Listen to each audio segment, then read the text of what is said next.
Beyond the Vanishing Point by Ray Cummings. Chapter 1. The Fragment of Quartz.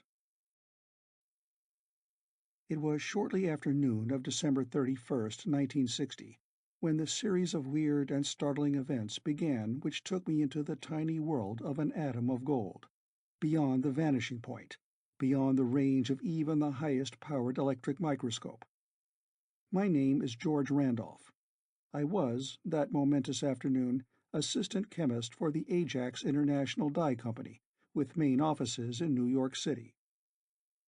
It was 12:20 when the local exchange call sorter announced Allen's connection from Quebec. "You, George? Look here, we've got to have you up here at once. Chateau Frontenac, Quebec. Will you come?" I could see his face imaged in the little mirror on my desk. The anxiety, tenseness in his voice was duplicated in his expression.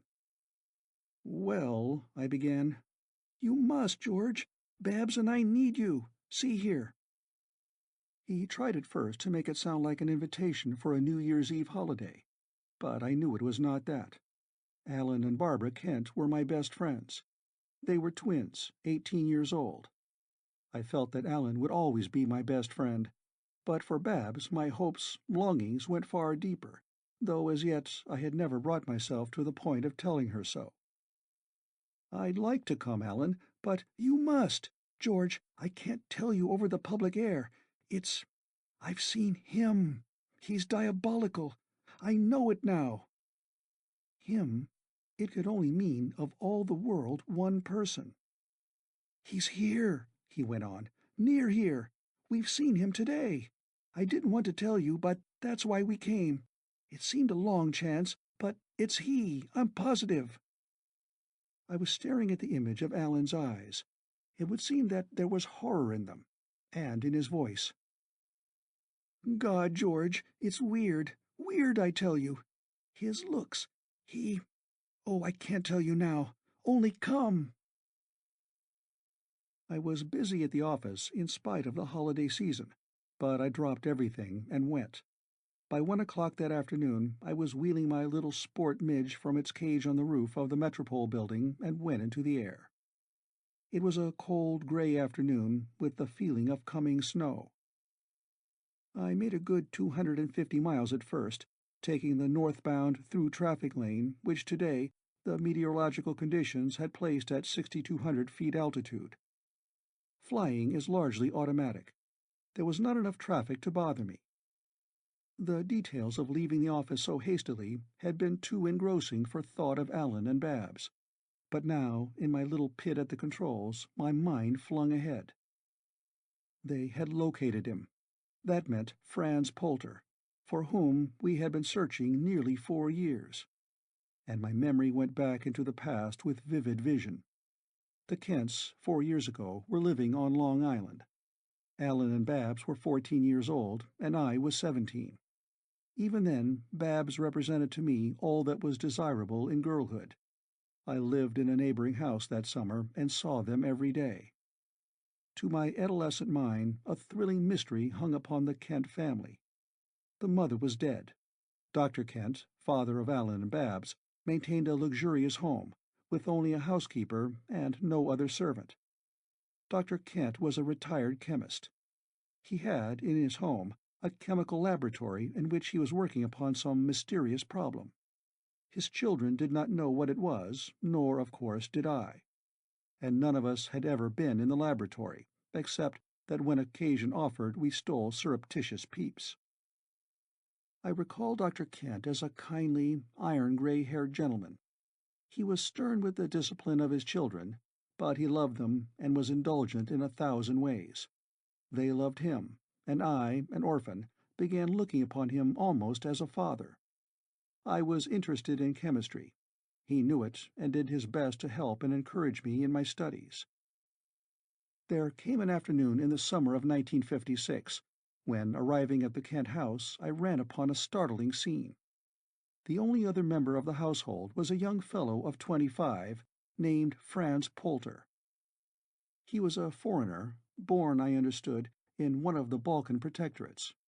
and he was here, employed by Dr. Kent as a laboratory assistant. He had been with the Kents at this time 2 years. Alan and Babs did not like him, nor did I. He must have been a clever, skillful chemist. No doubt he was. But in aspect he was, to us, repulsive. A hunchback, with a short, thick body, dangling arms that suggested a gorilla, barrel chest, a lump set askew on his left shoulder, and his massive head planted down with almost no neck. His face was rugged in feature, a wide mouth, a high-bridged, heavy nose, and above the face a great shock of wavy black hair. It was an intelligent face, in itself not repulsive. But I think we all three feared Franz Polter. There was always something sinister about him, quite apart from his deformity. I came that afternoon upon Babs and Polter under a tree on the Kent lawn. Babs, at 14, with her long black braids down her back, bare-legged and short-skirted in a summer sport costume, was standing against the tree with Polter facing her. They were about of a height. To my youthful imaginative mind rose the fleeting picture of a young girl in a forest menaced by a gorilla. I came upon them suddenly. I heard Polter say, "But I love you, and you are almost a woman. Some day you'll love me." He put out his thick hand and gripped her shoulder. She tried to twist away. She was frightened, but she laughed. You're crazy." He was suddenly holding her in his arms, and she was fighting him. I dashed forward. Babs was always a spunky sort of girl. In spite of her fear now, she kept on laughing, and she shouted, You let me go, hunchback." He did let her go, but in a frenzy of rage he hauled back his hand and struck her in the face. I was upon him the next second. I had him down on the lawn, punching him. But though at 17 I was a reasonably husky lad, the hunchback, with his thick, hairy gorilla arms, proved much stronger. He heaved me off, and then the commotion brought Alan. Without waiting to find out what the trouble was, he jumped on Polter. Between us, I think we would have beaten him pretty badly, but the housekeeper summoned Dr. Kent, and the fight was over. Polter left for good within the hour. He did not speak to any of us, but I saw him as he put his luggage into the taxi which Dr. Kent had summoned. I was standing silently nearby with Babs and Alan. The look he flung us as he drove away carried an unmistakable menace, the promise of vengeance. And I think now that in his warped and twisted mind he was telling himself that he would some day make Babs regret that she had laughed at his love. What happened that night none of us ever knew. Dr. Kent worked late in his laboratory. He was there when Alan and Babs and the housekeeper went to bed. He had written a note to Alan. It was found on his desk in a corner of the laboratory next morning, addressed in care of the family lawyer to be given Alan in the event his father died. It said very little. Described a tiny fragment of gold quartz rock the size of a walnut, which would be found under the giant microscope in the laboratory, and told Alan to give it to the American Scientific Society to be guarded and watched very carefully. The note was found, but Dr. Kent had vanished. There had been a midnight marauder. The laboratory was on the lower floor of the house. Through one of its open windows, so the police said, an intruder had entered. There was evidence of a struggle, but it must have been short, and neither Babs, Alan, the housekeeper, nor any of the neighbors heard anything amiss. And the fragment of golden quartz was gone. The police investigation came to nothing. Polter was found in New York. He withstood the police questions. There was nothing except suspicion upon which he could be held, and he was finally released. Immediately he disappeared. Neither Alan, Babs, nor I saw Polter again.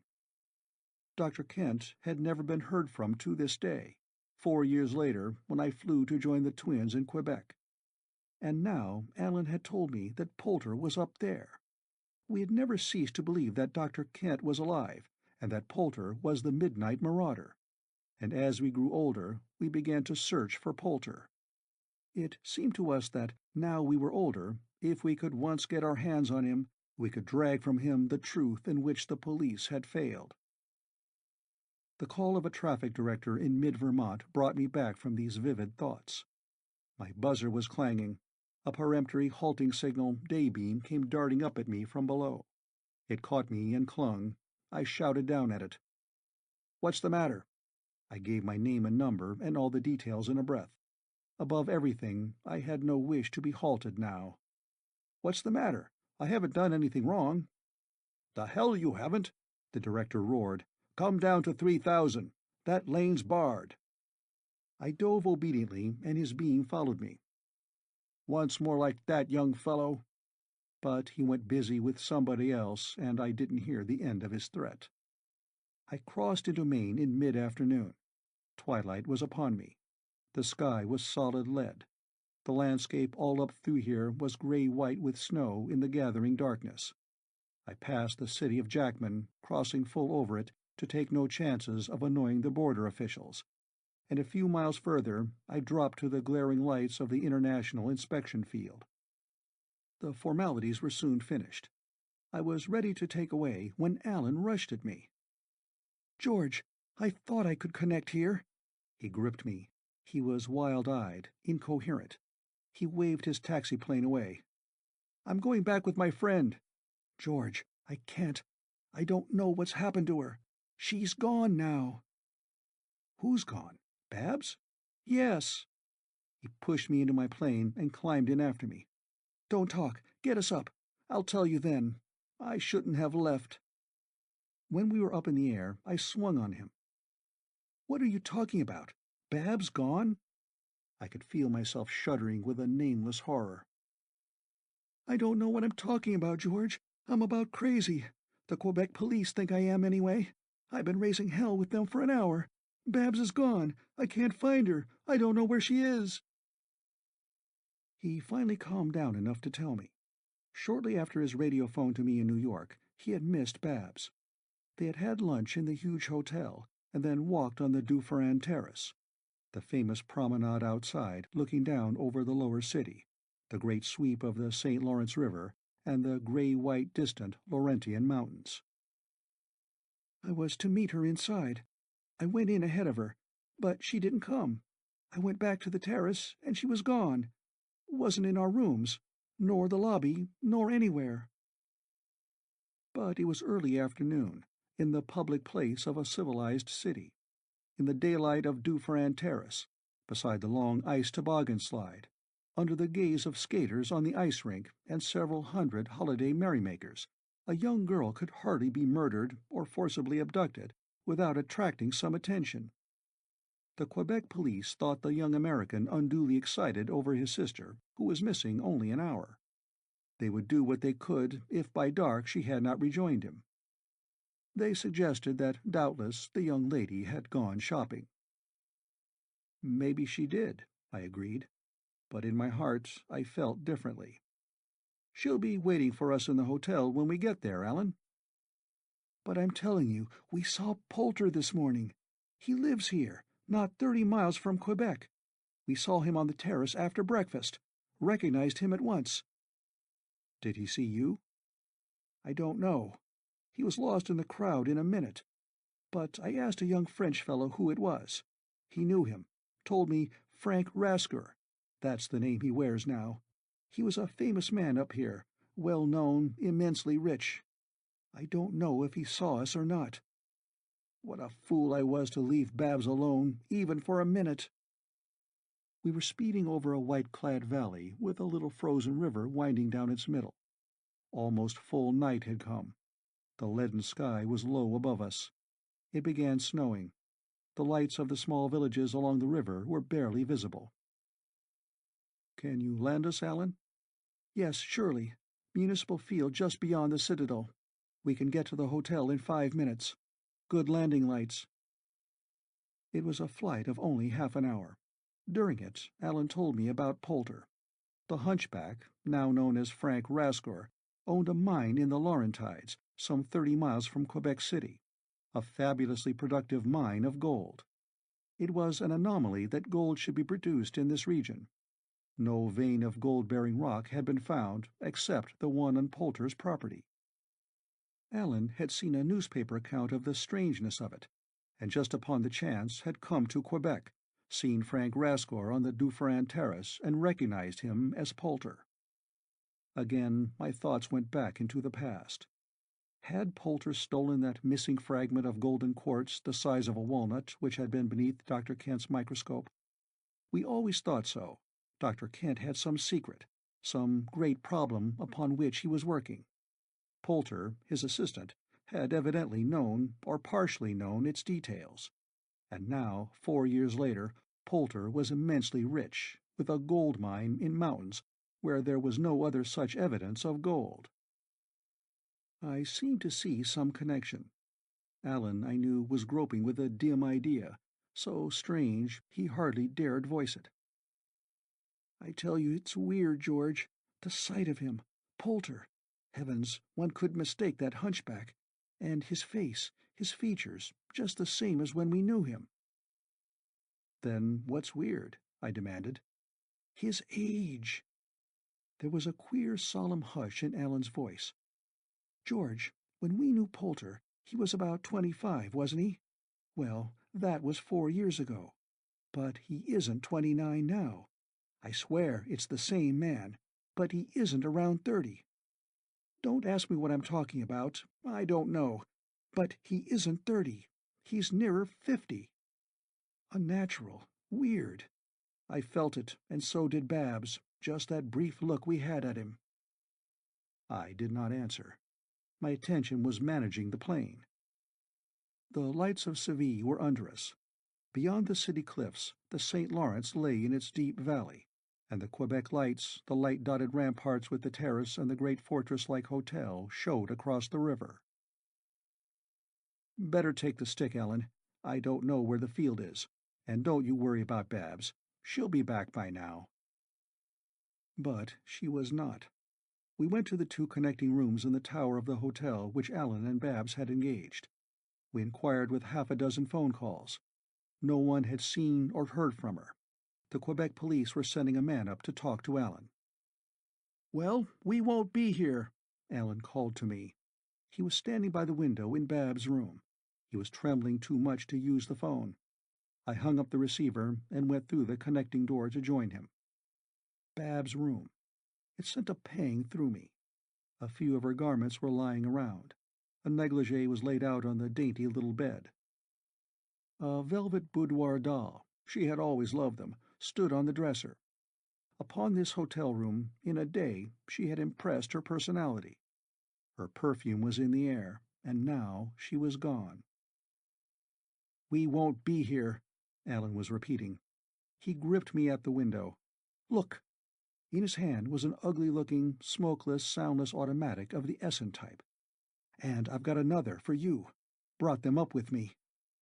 His face was white and drawn, but his hands abruptly were steady. The tremble was gone out of his voice. "I'm going after him. George, now. Understand that? Now. His place is only 30 miles from here, out there in the mountains. You can see it in the daylight. A wall around his property, and a stone castle which he built in the middle of it. A gold mine? Hell." There was nothing to be seen now out of the window but the snow-filled darkness, the blurred lights of lower Quebec, and the line of dock lights 500 feet under us. "Will you fly me, George?" "Of course." I was the one trembling now. The cool feel of the automatic which Alan thrust into my hand seemed suddenly to crystallize Babs' danger. I was here in her room, with the scent of her perfume around it, and this deadly weapon was needed. But the trembling was gone in a moment. "Yes, of course, Alan. No use talking to the police. You can't get a search warrant to ransack the castle of a rich man just because you can't find your sister. Come on. You can tell me what this place is like as we go." Bundled in our flying suits, we hurried from the hotel, climbed the citadel slope of the landing field, and in 10 minutes were again in the air. The wind sucked at us. The snow now was falling with thick, huge flakes. Directed by Alan, I headed out over the ice-filled St. Lawrence, past the frozen Isle d'Orleans, toward Poulter's mysterious mountain castle. Suddenly Alan burst out, "I know what Father's secret was, George. I can piece it together now. from the little things that were meaningless when I was a kid. He invented the electron microscope.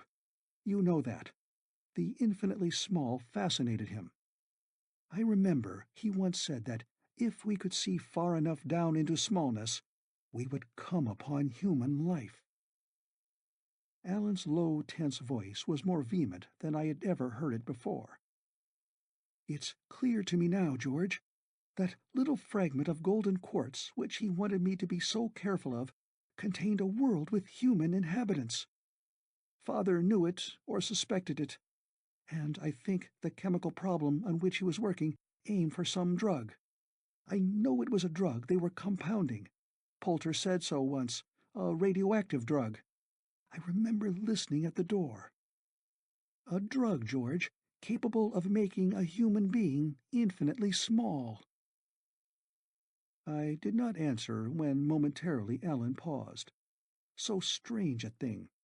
My mind whirled with it, struggled to encompass it, and like the meaningless pieces of a puzzle dropping so easily into place when the key pieces fitted, I saw Poulter stealing that fragment of gold, abducting Dr. Kent, perhaps because Poulter himself was not fully acquainted with the secret. And now Poulter, up here with a fabulously rich gold mine, and Babs, abducted by him to be taken where? It set me shuddering. "Alan, that's what it was," Alan reiterated. "And Poulter, here now with what he calls a mine. It isn't a mine, it's a laboratory. He's got Father, too, hidden God knows where. And now Babs. We've got to get them, George. The police can't help us. It's just you and me to fight this thing. And it's diabolical." Chapter 2. The Girl an Inch Tall. We soared over the divided channel of the St. Lawrence, between Orleans and the mainland. Montmorency Falls in a moment showed dimly white through the murk to our left, a great hanging veil of ice higher than Niagara. Further ahead, the lights of the little village of St. Anne-de-Beaupré were visible with the gray-black towering hills behind them. Historic region. But Alan and I had no thoughts for it. "Swing left, George, over the mainland. That's St. Anne. We passed this side of it. Put the mufflers on. This damn thing roars like a tower siren." I cut in the mufflers and switched off our wing lights. It was illegal, but we were past all thought of that. We were both desperate. The slow, prudent process of acting within the law had nothing to do with this affair. We both knew it. Our little plane was dark, and amid the sounds of this night blizzard our muffled engine could not be heard. Alan touched me. "There are his lights. See them?" We had passed St. Anne. The hills lay ahead, wild mountainous country stretching northward to the foot of Hudson Bay. The blizzard was roaring out of the north, and we were heading into it. I saw, on what seemed a dome-like hill perhaps 1,000 feet above the river level, a small cluster of lights which marked Poulter's property. "Fly over at once, George. Low. We can chance it. And find a place to land outside the walls." We presently had it under us. I held us at 500 feet, and cut our speed to the minimum of 20 miles an hour facing the gale, though it was 60 or 70 when we turned. There were a score or two of hooded ground lights, but there was little reflection aloft, and in the murk of the snowfall I felt we would escape notice. We crossed, turned, and went back in an arc following Poulter's outer curved wall. We had a good view of it. A weird enough looking place, here on its lonely hilltop. No wonder the wealthy Frank Rascor had attained local prominence. The whole property was irregularly circular, perhaps a mile in diameter, covering the almost flat dome of the hilltop. Around it, completely enclosing it, Poulter had built a stone and brick wall, a miniature wall of China. We could see that it was fully 30 feet high, with what evidently were naked high-voltage wires protecting its top. There were half a dozen little gates, securely barred, with doubtless a guard at each of them. Within the wall there were several buildings, a few small stone houses suggesting workmen's dwellings, an oblong stone structure with smoke funnels which seemed perhaps a smelter, a huge dome-like spread of translucent glass over what might have been the top of a mine shaft. It looked more like the dome of an observatory, an inverted bowl fully 100 feet wide and equally as high set upon the ground. What did it cover? And there was Poulter's residence, a castle-like brick and stone building with a central tower, not unlike a miniature of the Chateau Frontenac. We saw a stone corridor on the ground connecting the lower floor of the castle with the dome, which lay about 100 feet to one side. Could we chance landing inside the wall?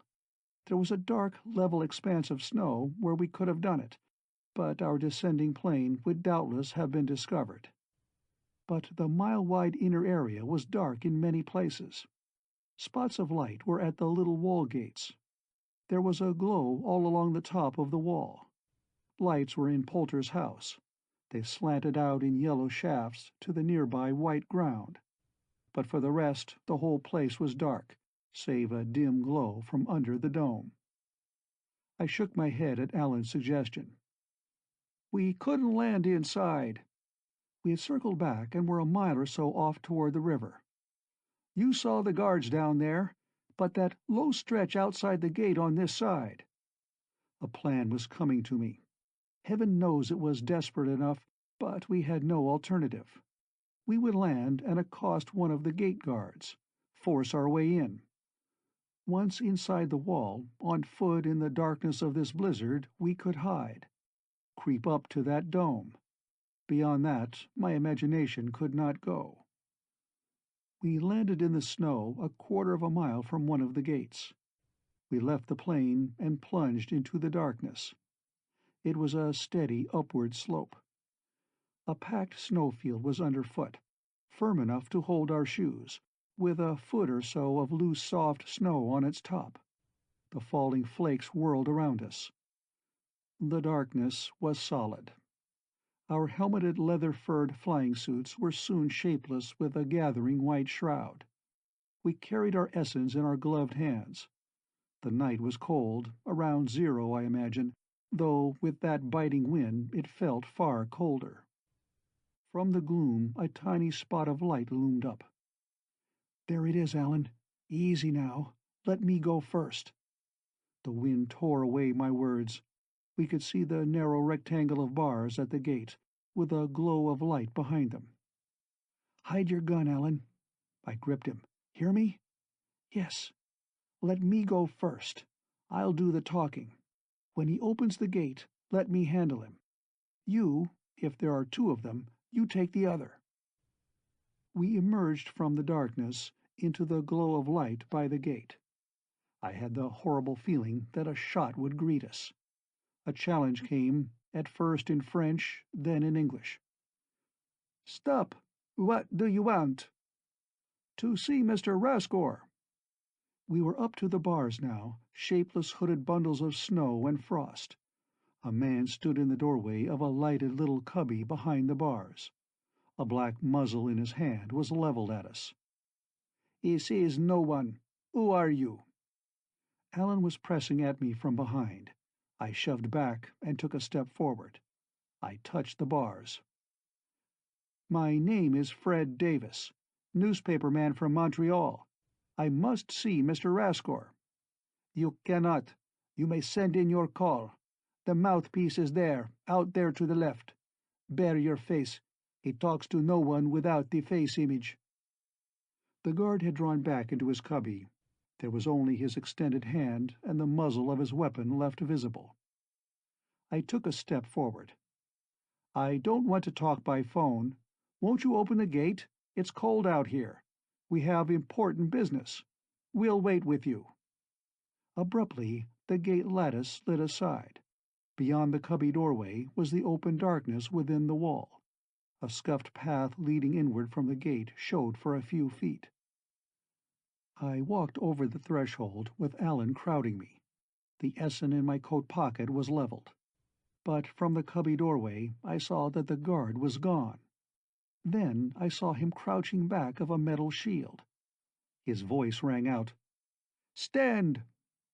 A light struck my face, a little beam from a television sender beside me. It all happened in an instant, so quickly Alan and I had barely time to make a move. I realized my image was now doubtless being presented to Poulter. He would recognize me. I ducked my head, yelling, "Don't do that! You frighten me!" It was too late. The guard had received a signal. I was aware of its buzz. From the shield, a tiny jet of fluid leapt at me. It struck my hood. There was a heavy, sickening sweet smell. It seemed like chloroform. I felt my senses going. The cubby room was turning dark, was roaring. I think I fired at the shield, and Alan leapt aside. I heard the faint hiss of his Essen, and his choked, horrified voice. "George, come back! Run! Don't fall! Don't!" I crumpled, slid into blackness, and it seemed, as I went down, that Alan's inert body was falling on top of me. I recovered consciousness after a nameless interval, a phantasmagoria of wild, drugged dreams. My senses came slowly. At first there were dim, muffled voices and the tread of footsteps. Then I knew that I was lying on the ground, and that I was indoors. It was warm. My overcoat was off. Then I realized that I was bound and gagged. I opened my eyes. Alan was lying inert beside me, roped and with a black gag around his face and in his mouth. We were in a huge, dim, open space. Presently, as my vision cleared, I saw that the dome was overhead. This was a circular, 100-foot-wide room. It was dimly lighted. The figures of men were moving about, their great misshapen shadows shifting with them. 20 feet from me there was a pile of golden rock, chunks of gold the size of a man's fist, or his head and larger, heaped loosely into a mound 10 feet high. Beyond this pile of ore, near the center of the room, 20 feet above the concrete floor, there was a large hanging electrolier. It cast a circular glow downward. Under it I saw a low platform raised a foot or two above the ground. A giant electron-microscope was hung with its 20-foot cylinder above the platform. Its intensification tubes were glowing in a dim phosphorescent row on a nearby bracket. A man sat in a chair on the platform at the microscope's eyepiece. I saw all this with a brief glance. Then my attention went to a white stone slab under the giant lens. It rested on the platform floor, a 2-foot square surface of smooth white stone like marble. A little roped railing a few inches high fenced it, and in its center lay a fragment of golden quartz the size of a walnut. There was a movement across my line of vision. 2 figures advanced. I recognized both of them, and I strained at my bonds, mouthed the gag with a futile, horrified effort. I could no more than writhe, and I could not make a sound. I lay, after a moment, exhausted, and stared with horror. The familiar hunched figure of Poulter advanced toward the microscope, and with him, his huge hand holding her wrists, was Babs. They were nearly 50 feet from me, but with the light over them I could see them clearly. Bab's slim figure was clad in a long skirted dress, pale blue now with the light on it. Her long black hair had fallen disheveled to her shoulders. I could not see her face. She did not cry out. Poulter was half dragging her as she resisted him, and then abruptly she ceased struggling. I heard his guttural voice. "That is better." They mounted to the platform. It seemed to me that they must have been far away. They were very small, abnormally small. I blinked. Horror surged over me. Their figures were dwindling as they stood there. Poulter was saying something to the man at the microscope. Other men were nearby, watching. All normal save Poulter and Babs. A moment passed. Poulter was standing by the chair in which the man at the microscope was sitting, and Poulter's head barely reached its seat. Babs was clinging to him now. Another moment. They were both little figures down by the chair leg. Then they began walking with swaying steps toward the tiny railing of the white slab. The white reflection from the slab plainly illumined them. Poulter's arm was around Babs. I had not realized how small they were until I saw Poulter lift the rope of the 4-inch little fence, and he and Babs stooped and walked under it. The fragment of quartz lay a foot from them in the center of the white surface. They walked unsteadily toward it, but soon they were running. My horrified senses whirled. Then, abruptly, I felt something touch my face. Alan and I were lying in shadow. No one had noticed my writhing movements, and Alan was still in drugged unconsciousness. Something tiny and light and soundless as a butterfly wing brushed my face. I jerked my head aside. On the floor, within 6 inches of my eyes, I saw the tiny figure of a girl an inch high. She stood with a warning gesture to her lips, a human girl in a filmy, flowing drapery. Long, pale golden tresses lay on her white shoulders. Her face, small as my little fingernail, colorful as a miniature painted upon ivory, was so close to my eyes that I could see her expression, warning me not to move. There was a faint glow of light on the floor where she stood, but in a moment she moved out of it. Then I felt her brush against the back of my head. My ear was near the ground. A tiny warm hand touched my earlobe, clung to it. A tiny voice sounded in my ear. "Please, do not move your head. You might kill me." There was a pause. I held myself rigid. Then the tiny voice came again. "I am Glora, a friend. I have the drug. I will help you." Chapter 3. The Fight in the Shrinking Dome Room. It seemed that Alan was stirring. I felt the tiny hand leave my ear. I thought that I could hear faint little footfalls as the girl scampered away, fearful that a sudden movement from Alan would crush her.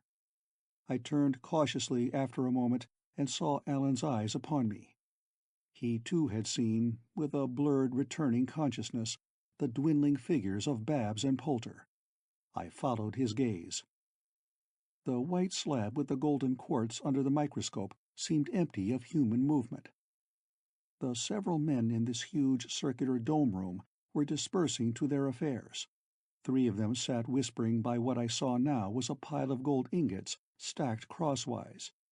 But the fellow at the microscope held his place, his eye glued to its aperture as he watched the vanishing figures of Poulter and Babs on the rock fragment. Alan seemed trying to convey something to me. He could only gaze and jerk his head. I saw behind his head the figure of the tiny girl on the floor behind him. She wanted evidently to approach his head, but did not dare. When for an instant he was quiet, she ran forward, but at once scampered back. From the group by the ingots, one of the men rose and came toward us. Alan held still, watching, and the girl, Glora, seized the opportunity to come nearer. We both heard her tiny voice. "Do not move. Close your eyes. Make him think you are still unconscious." Then she was gone, like a mouse hiding in the shadows near us. Amazement swept Alan's face. He twisted, mouthed at his gag. But he saw my eager nod and took his cue from me. I closed my eyes and lay stiff, breathing slowly. Footsteps approached. A man bent over Alan and me. "Are you no conscious yet?" It was the voice of a foreigner, with a queer, indescribable intonation. A foot prodded us. "Wake up." Then the footsteps retreated, and when I dared to look, the man was rejoining his fellows. It was a strange-looking trio. They were heavy-set men in leather jackets and short, wide, knee-length trousers. One wore tight, high boots, and the others a sort of white buskin, with ankle straps. All were bare-headed, round bullet heads of close-clipped black hair. I suddenly had another startling realization. These men were not of normal size, as I had assumed. They were 8 or 10 feet tall at the very least. And they and the pile of ingots, instead of being close to me, were more distant than I had thought. Alan was trying to signal me. The tiny girl was again at his ear, whispering to him. And then she came to me. "I have a knife, see?" She backed away. I caught the pinpoint gleam of what might have been a knife in her hand. "I will get a little larger. I am too small to cut your ropes. You lie still, even after I have cut them." I nodded. The movement frightened her so that she leapt backward, but she came again, smiling. The 3 men were talking earnestly by the ingots. No one else was near us. Glora's tiny voice was louder, so that we both could hear it at once. "When I free you, do not move, or they may see that you are loose. I get larger now, a little larger, and return." She darted away and vanished. Alan and I listening to the voices of the 3 men. 2 were talking in a strange tongue. One called to the man at the microscope, and he responded. The 3rd man said suddenly, "Say, talk English. You know damn well I can't understand that lingo." "We say, McGuire, the 2 prisoners soon wake up. What we ought to do is kill him. Poulter's a fool. The doctor say, wait for him return. Not long, what you call 3-4 hours. And have the Quebec police up here looking for him. And that damn girl he stole off the terrace. What did he call her? Barbara Kint? These 2 who are drugged, their bodies can be thrown in a gully down behind St. Anne. That what doctor planned to do, I think. Then the police find them, days maybe from now, and their smashed airship with them." Gruesome suggestion. The man at the microscope called, "They are gone. Almost. I can hardly see them more." He left the platform and joined the others, and I saw that he was much smaller than they, about my own size possibly. There seemed 6 men here altogether. 4 now by the ingots, and 2 others far across the room, where I saw the dark entrance of the corridor tunnel which led to Poulter's castle. Again I felt a warning hand touch my face, and saw the figure of Glora standing by my head. She was larger now, about a foot tall. She moved past my eyes, stood by my mouth, bent down over my gag. I felt the cautious side of a tiny knife blade inserted under the fabric of the gag. She hacked, tugged at it, and in a moment ripped it through. She stood panting from the effort. My heart was pounding with fear that she would be seen, but the man had turned the central light off when he left the microscope, and it was far darker here now than before. I moistened my dry mouth. My tongue was thick, but I could talk. "Thank you, Glora." "Quiet!" I felt her hacking at the ropes around my wrists, and then at my ankles. It took her a long time, but at last I was free. I rubbed my arms and legs, felt the returning strength in them. And presently Alan was free. "George, what—" he began. "Wait," I whispered. "Easy. Let her tell us what to do." We were unarmed, 2 against these 6, 3 of whom were giants. Clara whispered, "Do not move. I have the drugs, but I can no give them to you when I am still so small. I have not enough. I will hide. There." Her little arm gestured to where, near us, 6 boxes were piled. "When I am large as you, I come back. Be ready, quickly to act. I may be seen. I give you then the drug." "But wait," Alan whispered. "We must know. The drug to make you large. In a moment when you can fight these men. I had planned it for myself to do that, and then I saw you held captive. That girl of your world the doctor just now steal, she is friend of yours?" "Yes, yes, Glora, but—" 1,000 questions were springing in my mind, but this was no time to ask them. I amended, "Go, hurry. Give us the drug when you can." The little figure moved away from us and disappeared. Alan and I lay as we had before, but now we could whisper. We tried to anticipate what would happen, tried to plan, but that was futile. The thing was too strange, too astoundingly fantastic. How long Glora was gone, I do not know. I think not over 3 or 4 minutes. She came from her hiding place, crouching this time, and joined us. She was probably of normal Earth size, a small, frail-looking girl something over 5 feet tall. We saw now that she was about 16 years old. We lay staring at her, amazed at her beauty. Her small oval face was pale, with the flush of pink upon her cheeks. A face queerly, transcendently beautiful. It was wholly human, yet somehow unearthly, as though unmarked by even the heritage of our earthly strifes. "Now I am ready." She was fumbling at her robe. "I will give you each the same." Her gestures were rapid. She flung a quick glance at the distant men. Alan and I were tense. We could easily be discovered now, but we had to chance it. We were sitting erect. He murmured, "But what do we do? What happens? What—" On the palm of her hand were 2 small, pink-white pellets. "Take these, 1 for each of you, quickly." Involuntarily we drew back. The thing abruptly was gruesome, frightening, horribly frightening. "Quickly," she urged. "The drug is what you call highly radioactive, and volatile. Exposed to the air, it is gone very soon. You are afraid? No, no, it will not harm you." With a muttered curse at his own reluctance, Alan seized the pellet. I stopped him. "Wait." The men momentarily were engaged in a low-voiced, earnest discussion. I dared to hesitate a moment longer. "Glora, where will you be?" "Here, right here. I will hide." "We want to go after Mr. Poulter." I gestured. "Into that little piece of golden rock." "Is that where he went? Is that where he took the Earth girl?" "Yes. My world is there, within an atom there in that rock." "Will you take us?" "Yes, yes." Alan whispered suddenly, "Then let us go now. Get smaller now." But she shook her head vehemently. "That is not possible. We would be seen as we climbed the platform and crossed the white slab." "No," I protested. "Not if we get very small hiding here first." She was smiling, but urgently fearful of this delay. "Should we get that small, then it would be from here," she gestured toward the microscope, "to there, a journey of very many miles. Don't you understand?"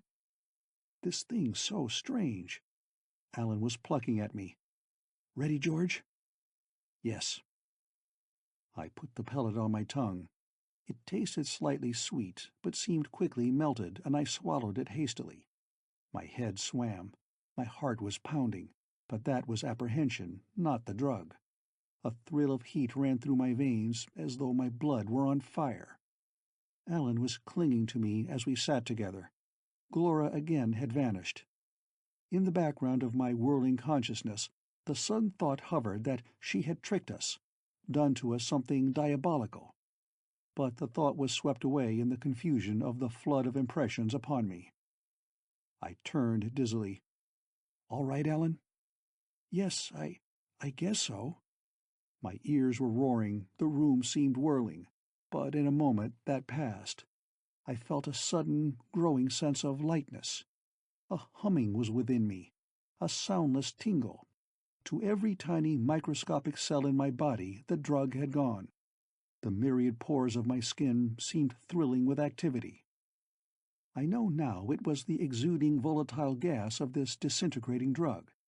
Like an aura it enveloped me, acted upon my garments. I learned later much of the principles of this and its companion drug. I had no thought for such things now. The huge, dimly illumined room under the dome was swaying. Then abruptly it steadied.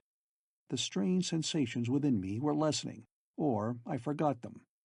And I became aware of externals. The room was shrinking. As I stared, not with horror now, but with amazement and a coming triumph, I saw everywhere a slow, steady, crawling movement. The whole place was dwindling. The platform, the microscope, were nearer than before, and smaller. The pile of ingots, with the men off there, was shifting toward me. George, my God, weird. I saw Alan's white face as I turned to him. He was growing at the same rate as myself, evidently, for of all the scene, he only was unchanged. We could feel the movement.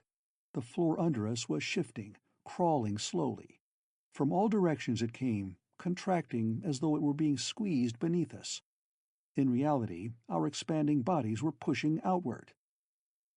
The pile of boxes which had been a few feet away were thrusting themselves at me. I moved incautiously and knocked them over. They seemed small now, perhaps half their former size. Glora was standing behind them.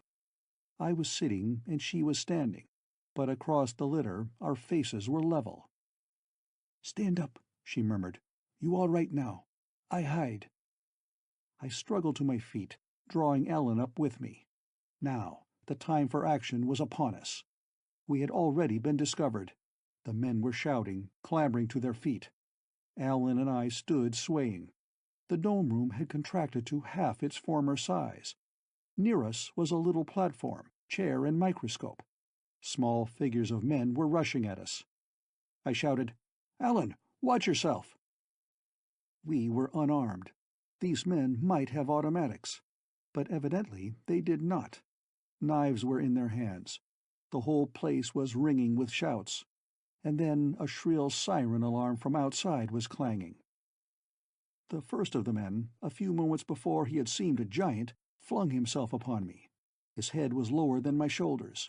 I met him with a blow of my fist in his face.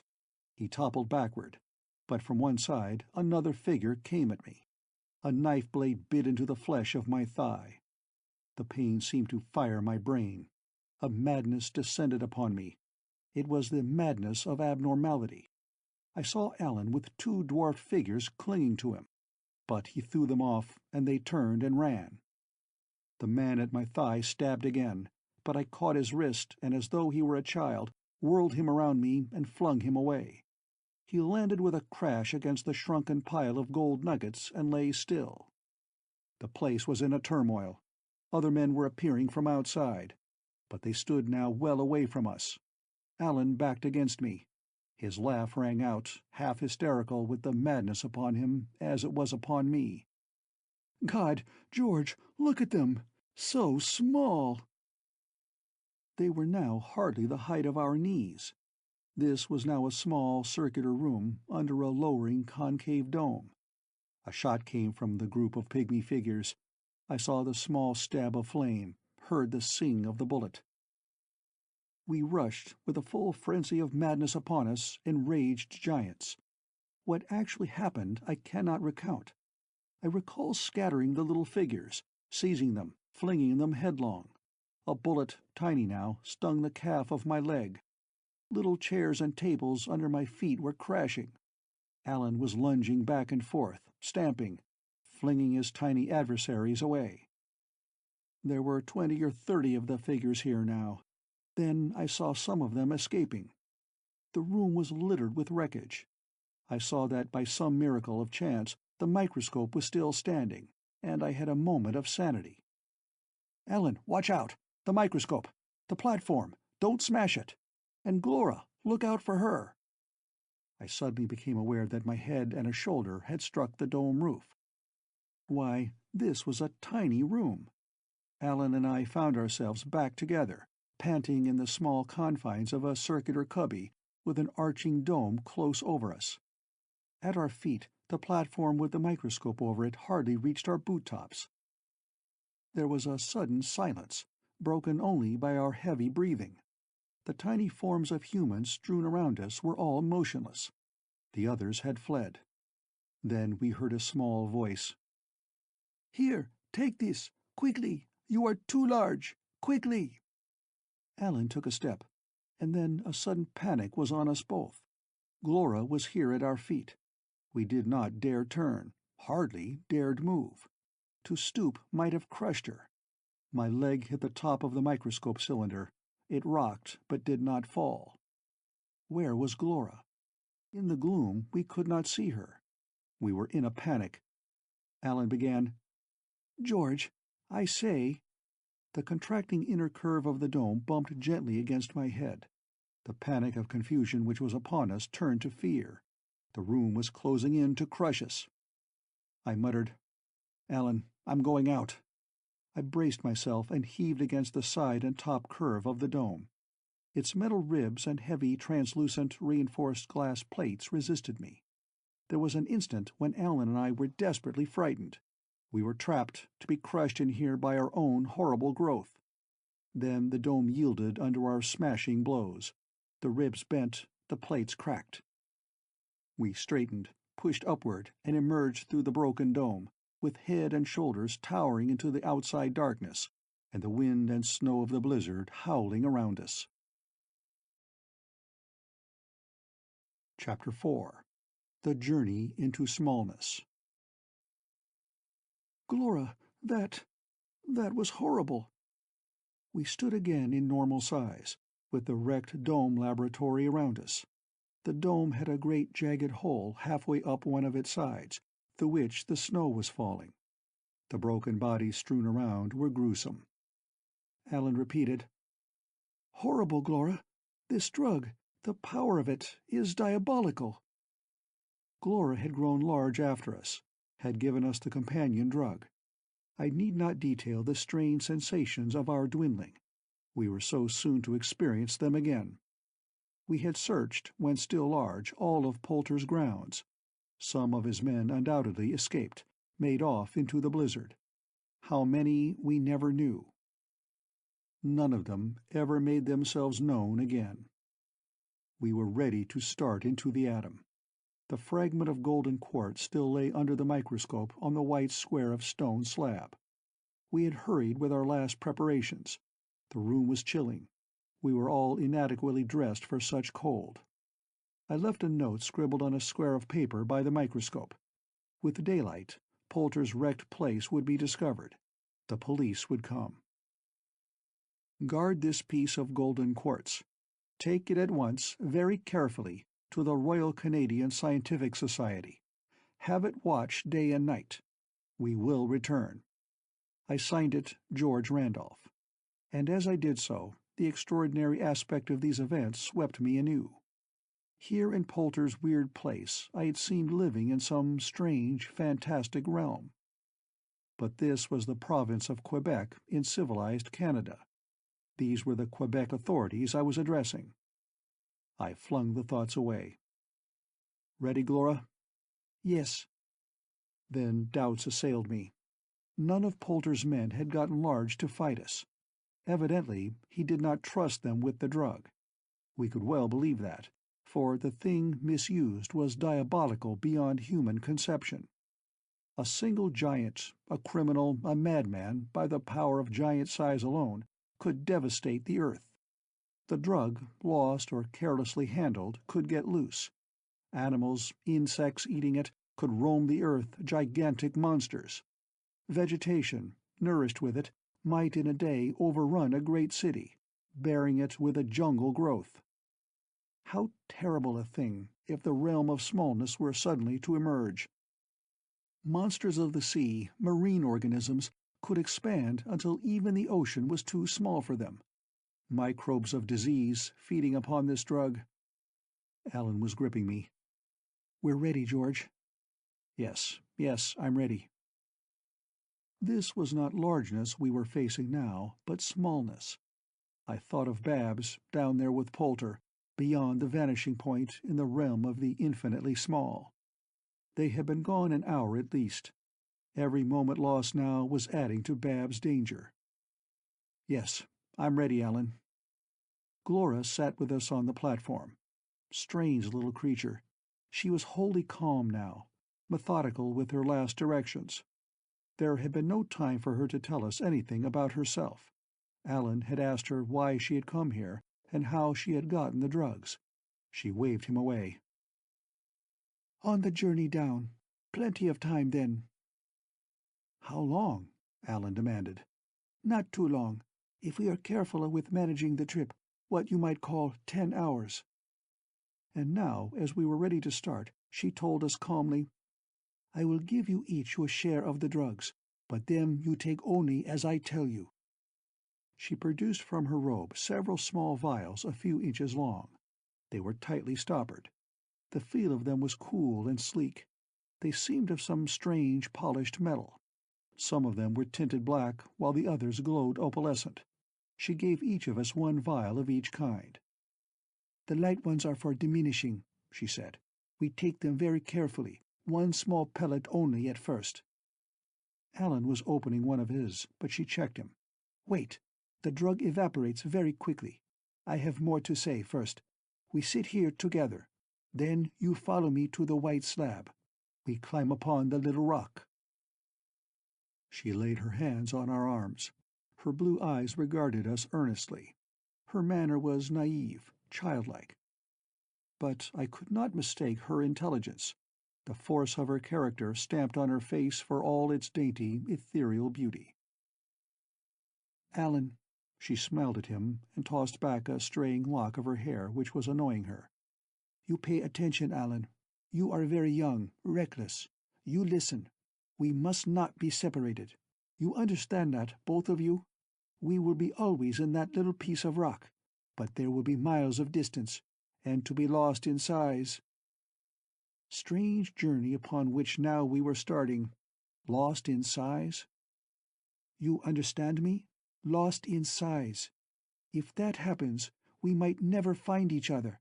And if we come upon the Dr. Polter and the girl he holds captive, if we can overtake them—" "We must," I exclaimed. "And we must start, Glora." "Yes, now." She showed us which pellet to select. They were of several sizes, I found. And as she afterward told us, the larger ones were not only larger, but of an intensified strength. We took the smallest. It was barely 1,000th part of the strength of the largest. In unison we placed the pellets on our tongues and hastily swallowed. The first sensations were as before, and, familiar now, they caused no more than a fleeting discomfort. But I think I could never get used to the outward strangeness. The room in a moment was expanding. I could feel the platform floor crawling outward beneath me, so that I had to hitch and change my position as it pulled. We were seated together, Alan and I on each side of Glora. My fingers were on her arm. It did not change size, but it slowly drew away with a space opening between us. Overhead, the dome roof, the great jagged hole there, was receding, lifting, moving upward and away. Glora pulled us to our feet. "We had better start now. The distance is so far, so quickly." We had been sitting within 5 feet of the stone slab with its little 4-inch-high railing around it. A chair was by the microscope eyepiece.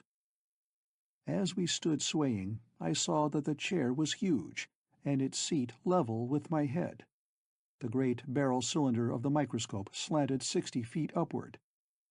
The dome roof was a distant spread 300 feet up in the dimness. This gigantic room, it was a vast arena now. Alan and I must have hesitated, confused by the expanding scene, a slow, steady movement everywhere. Everything was drawing away from us. Even as we stood together, the creeping platform floor was separating us. A moment passed. Glora was urging vehemently, "Come, you must not stand." We started walking. The railing around the slab was knee-high. The slab itself was a broad, square surface.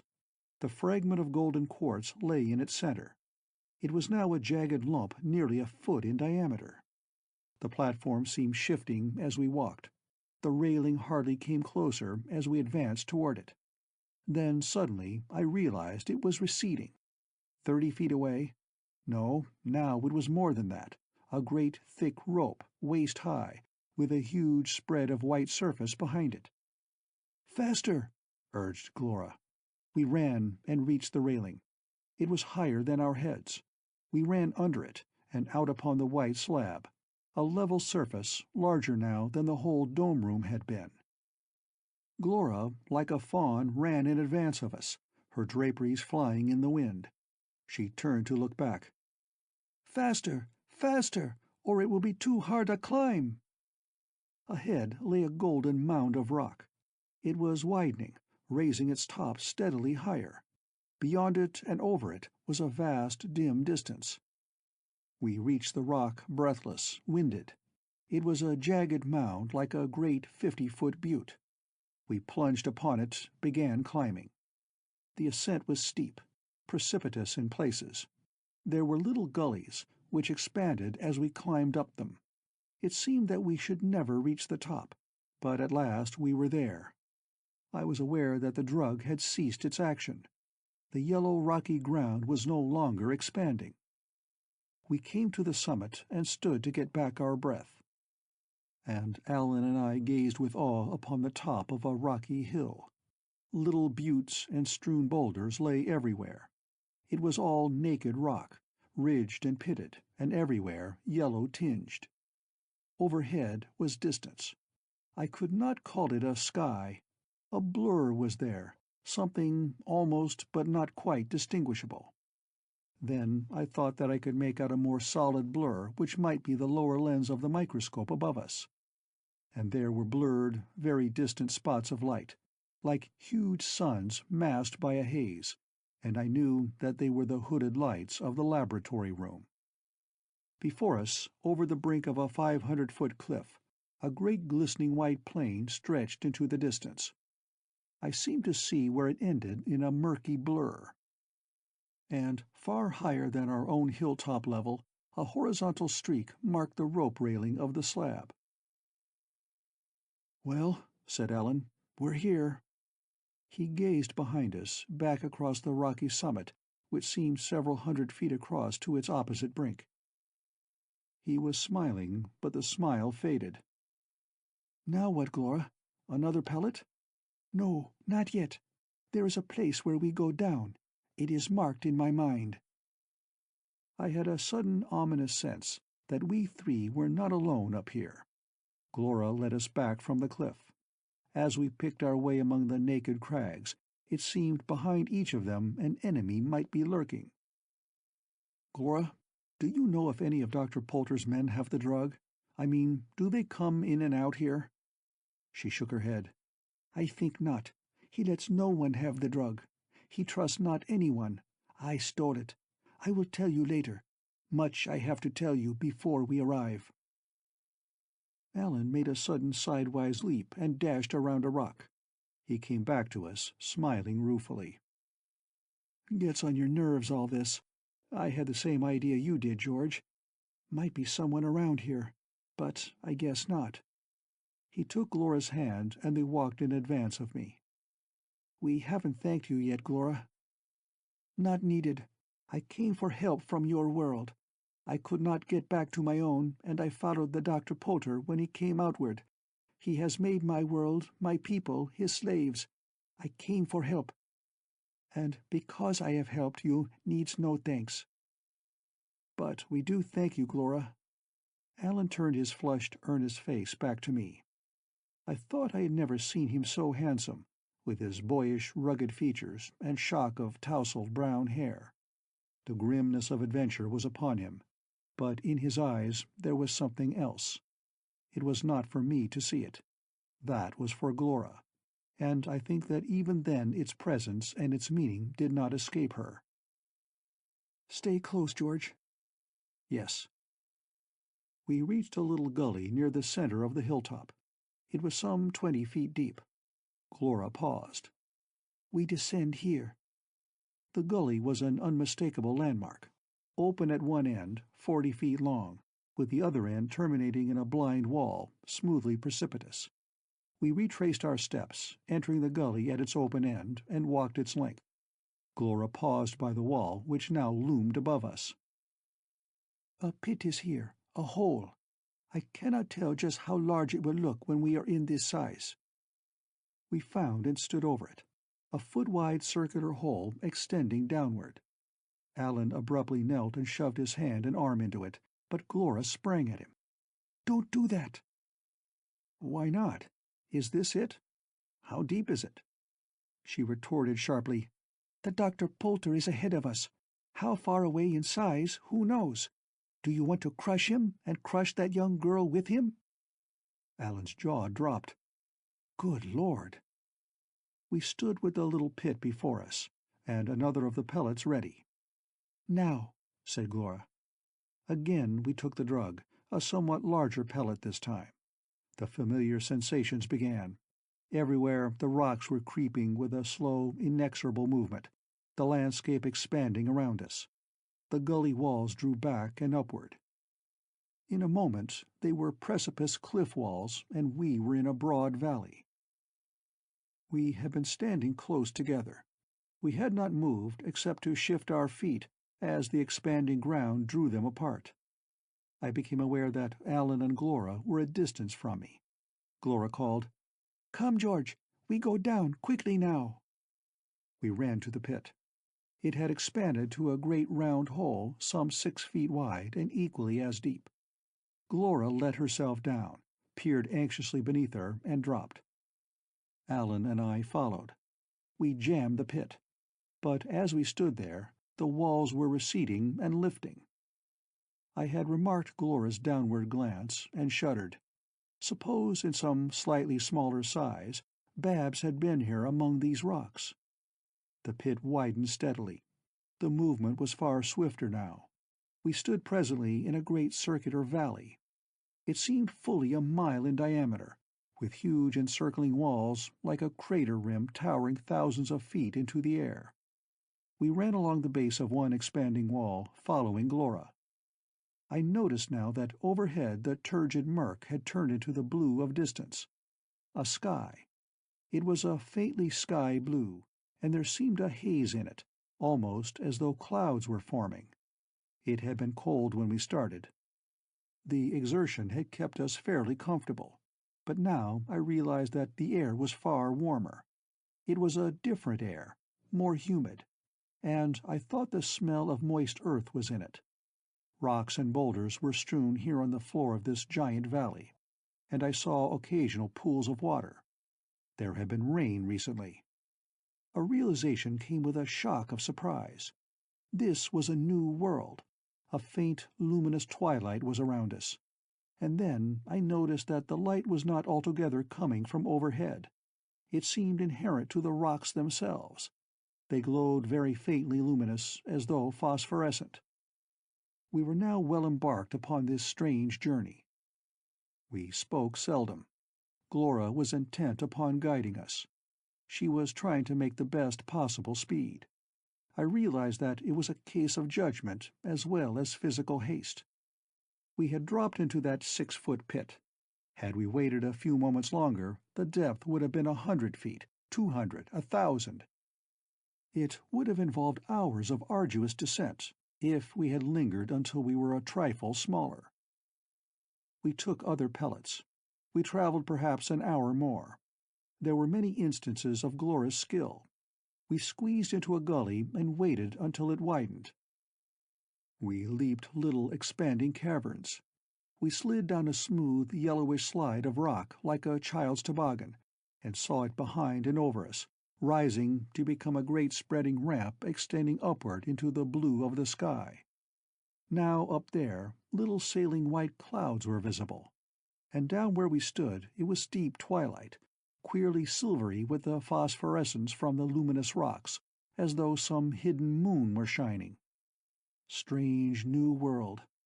I suddenly envisaged the full strangeness of it. Around me were spreading miles of barren, naked landscape. I gazed off to where, across the rugged plateau we were traversing, there was a range of hills. Behind and above them were mountains, serrated tiers, higher and more distant. An infinite spread of landscape. And as we dwindled, still other vast reaches opened before us. I gazed overhead. Was it, compared to my stature now, 1,000 miles, perhaps even 1,000,000 miles up to where we had been 2 or 3 hours ago? I think so. Then suddenly I caught the other viewpoint. This was all only an inch of golden quartz, if one were large enough to see it that way. Alan had been trying to memorize the main topographical features of our route. It was not as difficult as it seemed at first. We were always far larger than normal to our environment. The main distinguishing characteristics of the landscape were obvious: the blind gully with the round pit, for instance, or the ramp slide. We had been traveling some 3 or 4 hours when Glora suggested a rest. We were at the side wall of a broad canyon. The wall towered several hundred feet above us, but a few moments before we had jumped down it with a single leap. The drug we had last taken had ceased its action. We sat down to rest. It was a wild, mountainous scene around us, deep with luminous gloom. We could barely see across the canyon to its distant cliff wall. The wall beside us had been smooth, but now it was broken and ridged. There were ravines in it, and dark holes like cave mouths. One was near us. Alan gazed at it apprehensively. "I say, Glora, I don't like sitting here." I had been telling her all we knew of Poulter. She listened quietly, seldom interrupting me. Then she said, "I understand. I tell you now about Poulter as I have seen him." She talked for 5 or 10 minutes. I listened amazed, awed by what she told. But Alan suddenly interrupted her. "I say, let's move away from here. That tunnel mouth or cave, whatever it is." "But we go in there," she protested. "A little tunnel. That is our way to travel. We are not far from my city now." Perhaps Alan felt what a generation ago they called a hunch, a premonition, the presage of evil, which I think comes strangely to us more often than we realize.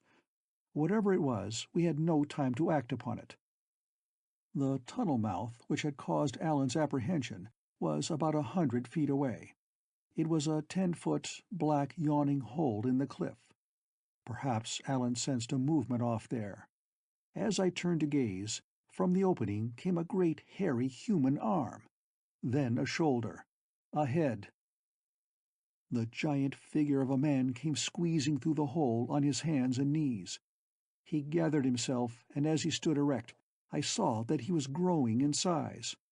Already he was 20 feet tall compared to us, a thick-set fellow dressed in leather garments, his legs and bare arms heavily matted with black hair. He stood swaying, gazing around him. I stared up at his round bullet head, his villainous face. He saw us. Stupid amazement struck him, then comprehension. He let out a roar and came at us. Chapter 5. The Message from Poulter. Glora shouted, "Into the tunnel! This way!" She held her wits and darted to one side, with Alan and me after her. We ran through a narrow passage between two 50-foot boulders which lay close together. Momentarily the giant was out of sight, but we could hear his heavy tread and his panting breath. We emerged, had passed him. He was taller now. He seemed confused at our sudden scampering activity. He checked his forward rush and ran around the twin boulders, but we had squeezed into a narrow ravine. He could not follow. He threw a rock. To us it was a boulder. It crashed behind us. To him we were like scampering insects. He could not tell which way we were about to dart. Alan panted, "Glora, does this lead out?" The little ravine seemed to open 50 feet ahead of us. Alan stopped, seized a chunk of rock, flung it up. I saw the giant's face above us. He was kneeling, trying to reach in. The rock hit him in the forehead. A pebble, but it stung him. His face rose away. Again we emerged. The tunnel mouth was near us. We reached it and flung ourselves into its 10-foot width just as the giant came lunging up. He was far larger than before. Looking back, I could see only the lower part of his legs blocked against the outer light. "Gloria, Alan, where are you?" For a moment I did not see them. It was darker in this tunnel, broken rocky walls, a jagged arching roof 10 feet high. Then I heard Alan's voice. "George, here!" They came running to me. For a moment we stood, undecided what to do. My eyes were growing accustomed to the darkness. It was illumined by a dim phosphorescence from the rocks.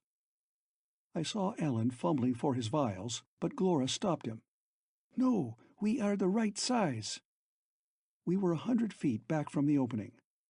The giant's legs disappeared, but in a moment the round light hole of the exit was obscured again. His head and shoulders. He was lying prone. His great arms came in. He hitched forward. The width of his expanding shoulders wedged. I think that he expected to reach us with a single snatch of his tremendous arms. Or perhaps he was confused and forgot his growth. He did not reach us. His shoulders stuck.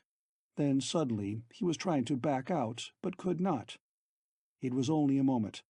We stood in the radiant gloom of the tunnel, clinging to each other, ourselves stricken by confusion.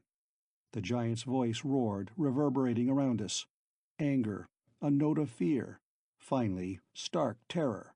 He heaved, but the rocks of the opening held solid. Then there was a crack, a gruesome rattling, splintering, his shoulder bones breaking. His whole gigantic body gave a last convulsive lunge, and he emitted a deafening shrill scream of agony. I was aware of the tunnel mouth breaking upward, falling rocks, an avalanche, a cataclysm around us, the light overhead. The giant's crushed body lay motionless. A pile of boulders, rocks, and loose metallic earth were strewn upon his head and torso, illumined by the outer light through a jagged rent where the cliff face had fallen down. We were unhurt, crouching back from the avalanche. The giant's mangled body was still expanding, shoving at the litter of loose rocks. In a moment it would again be too large for the broken cliff opening. I found my wits. "Alan, out of here! God, don't you see?" But Glora held us. The drug the giant had taken was about at its end, and Glora recognized it. The growth presently stopped. That huge, noisome mass of pulp, which once had been human shoulders. I shoved Glora away. "Don't look." I was shaking. My head was reeling. Alan's face, painted by the phosphorescence, was ghastly. Glora pulled at us. "This way. The tunnel is not too long. We go."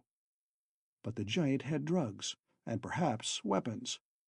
"Wait," I urged. "You two wait here. I'll climb over him." I told them why and ran. I can only leave through the imagination that brief exploratory climb. The broken body seemed at least 100 feet long. The mangled shoulders and chest filled the great torn hole in the cliff. I climbed over the litter. Indescribable, horrible scene. A river of warm blood was flowing down the declivity outside.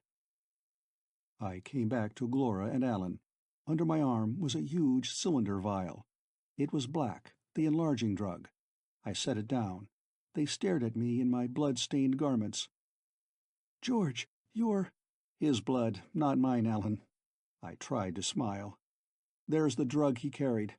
Evidently, Poulter was only sending him out. Just the one drug." "What'll we do with it?" Alan demanded. "Look at the size of it." "Destroy it," said Glora. "See, that is not difficult."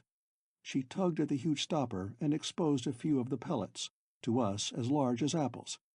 "The air will soon spoil it." We left it in the tunnel. I had brought a great roll of paper, had found it folded in the giant's belt with the drug cylinder. We unrolled it and hauled its folds to a spread some 10 feet long. It was covered with a scrawled handwriting in pencil, but its giant characters seemed thick blurred strokes of charcoal. We could not read it. We were too close. Alan and Glora held it up against the tunnel wall. From a distance I could make it out. It was a note written in English, signed Poulter, evidently to one of his men. I read it.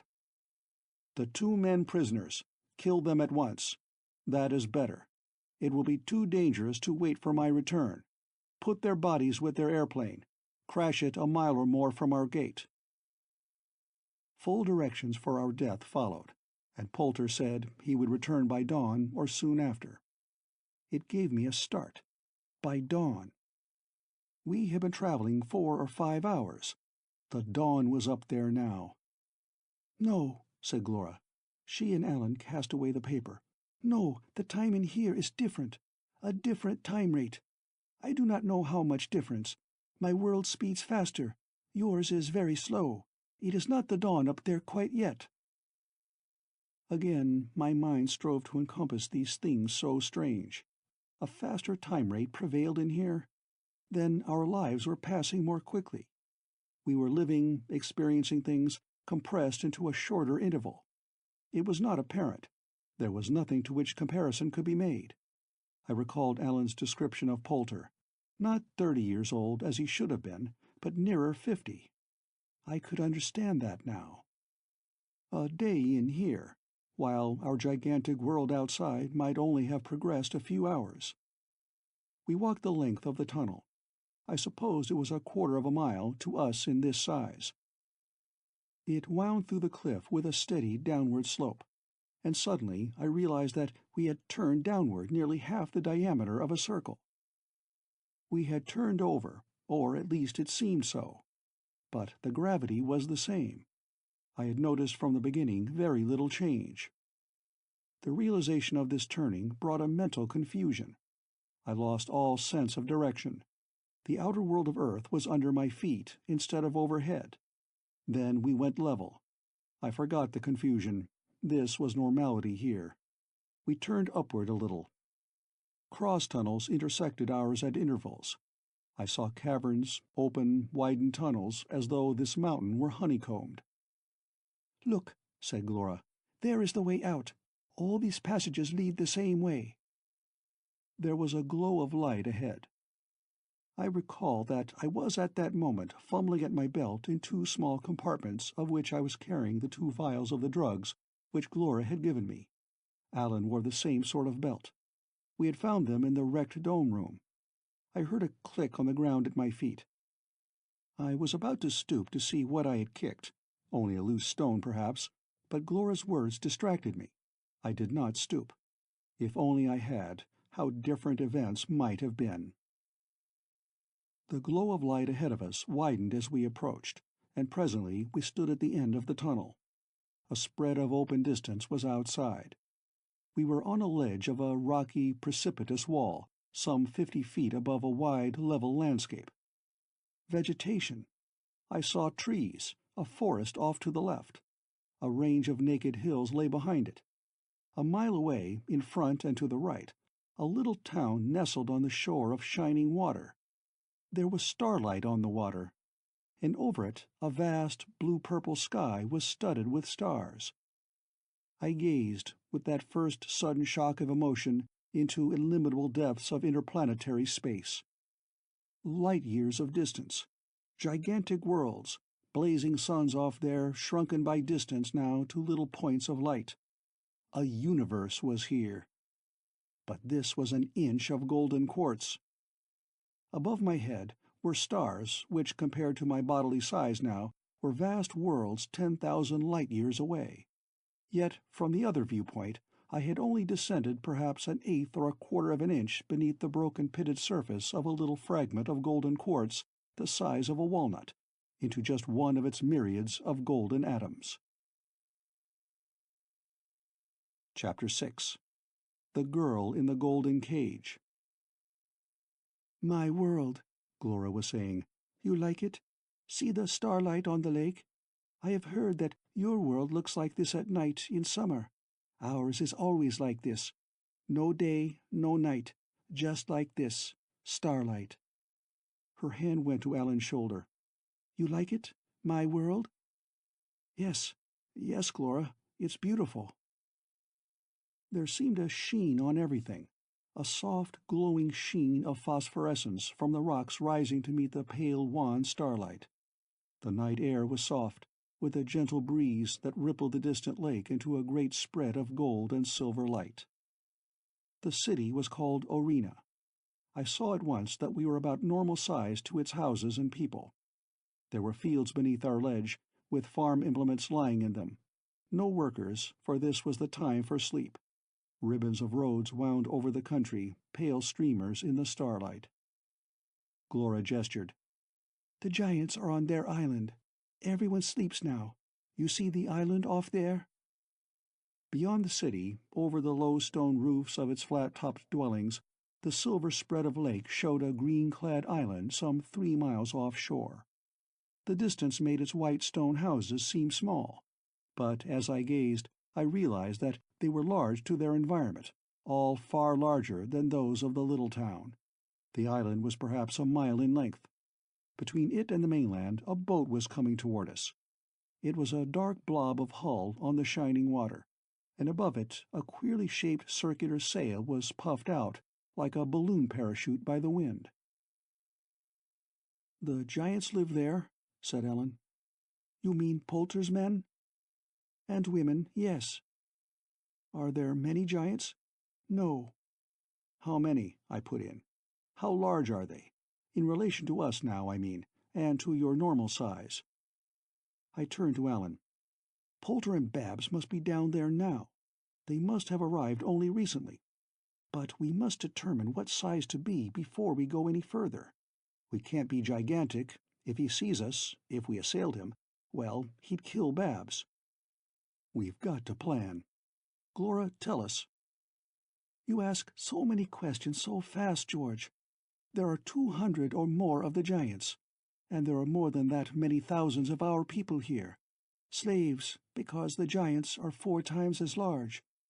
This little city, these fields, these hills of stone and metal, all this was ours to have in peace and happiness, until your Poulter came. And that starlight on the water—" She gestured. "Everywhere is a great reach of desert and forests. Insects, but there are no wild beasts, nothing to harm us. Nature is kind here. The weather is always like this. We were happy, until Poulter came." "And only a few thousand people," Alan said. "No other cities?" "What lies off in the great distance we do not know. Our nation is 10 times what is here. A few other cities, though some of our people live in the forests." She broke off. "That boat is coming for Poulter. He is in the city. No doubt of that. The boat will take him and that girl you call Babs to the Giant's Island. His castle is there." If we could get on that boat and go with him to the island— But in what size? Very small? But then, if we were very small, it would take us hours to get from here to the boat. Glora pointed out where it would land, just beyond the village where the houses were set in a sparse fringe. It would be there, apparently, in 10 or 15 minutes. Poulter was probably there now with Babs, waiting for it. In our present size, we could not get there in time. It was 2 or 3 miles at least. But a trifle larger, the size of one of Poulter's giants, would enable us to make it. We would be seen, but in the pale starlight, keeping away from the city as much as possible, we might only be mistaken for Poulter's people. And when we got closer, we could diminish our size, creep into the boat, get near Babs and Poulter, and then plan what to do. Futile plans. All of life is so futile, so windswept upon the tossing sea of chance. We climbed down from the ledge and stood at the base of the towering cliff, which reared its jagged wall against the stars. A field and a road were near us. The road seemed of normal size. A man was across the field. He did not seem to notice us. He was apparently about my height.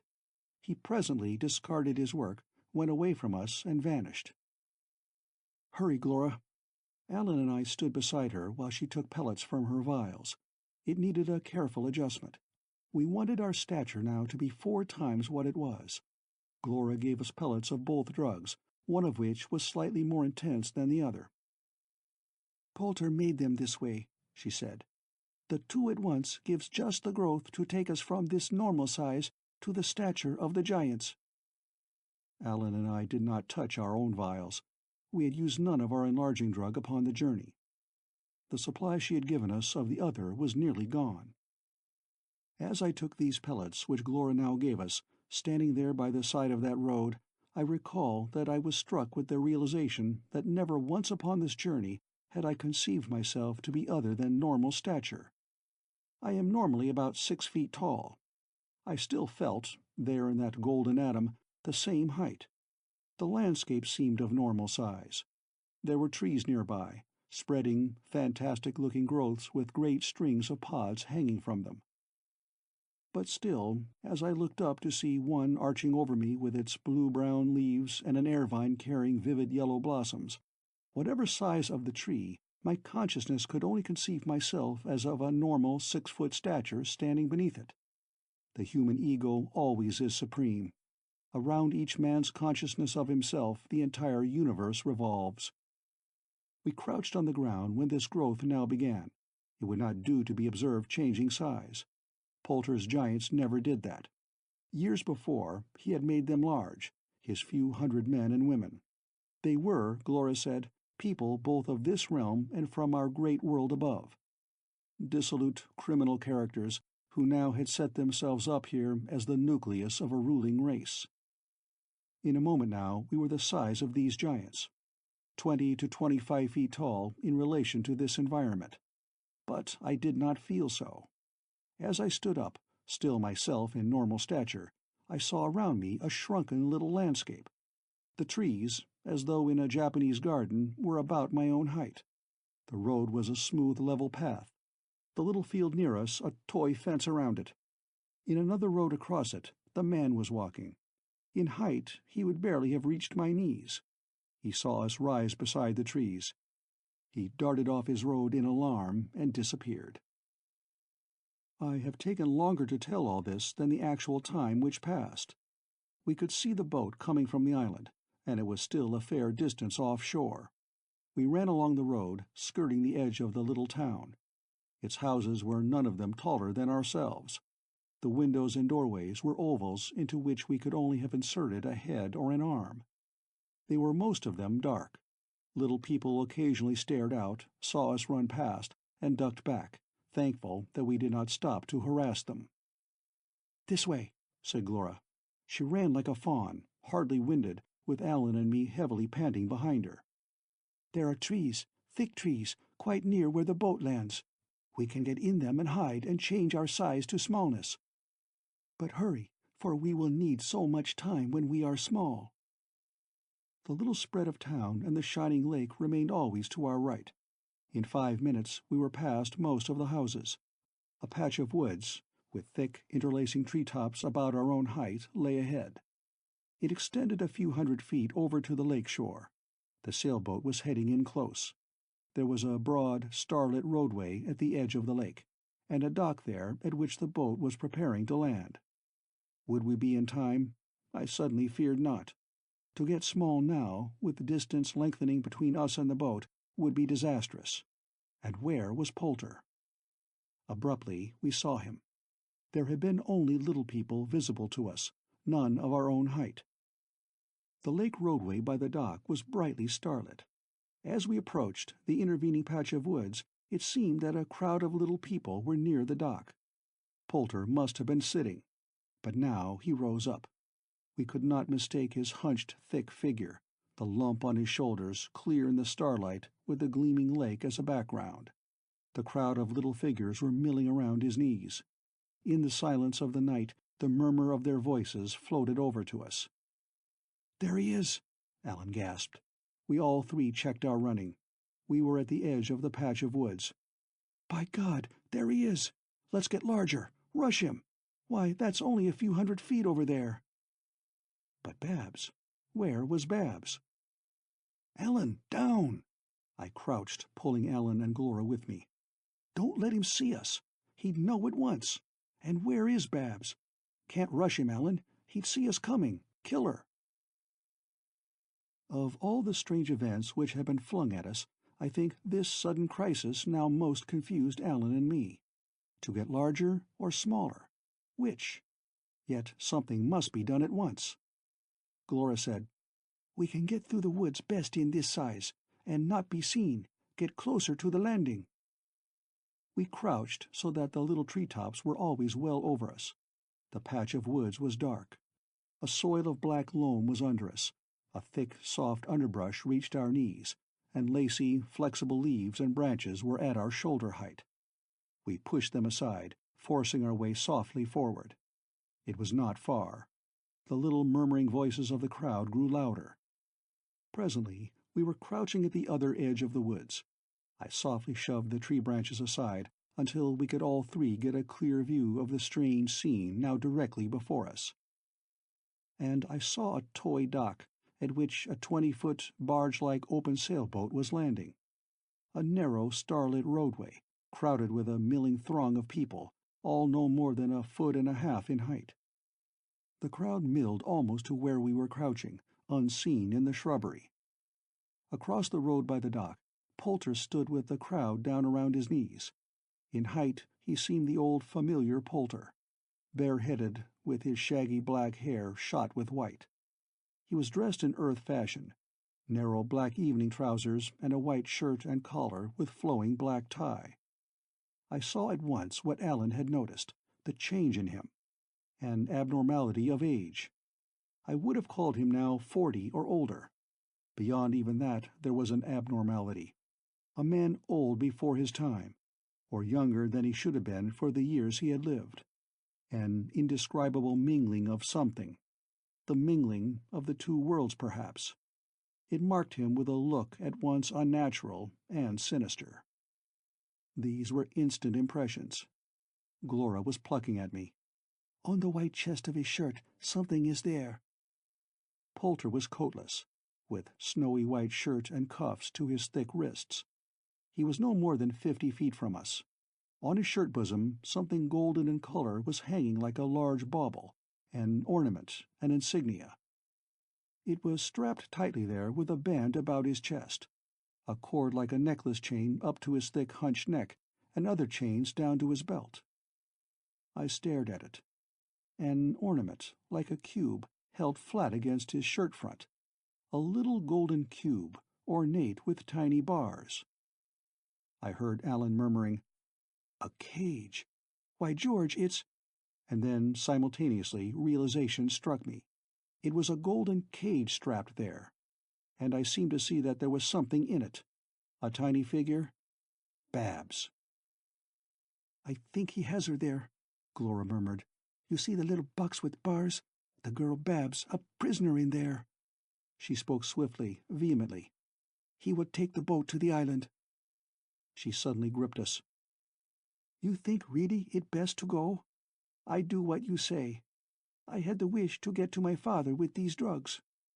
"No," exclaimed Alan. "We must keep close to Poulter." We were ready with our pellets, but a sudden activity in the road made us pause. The crowd of little people were hostile to Poulter, a sullen hostility. They milled about him as he stood there, gazing down at them sardonically. And abruptly he shouted at them in English. "You speak my language, some of you.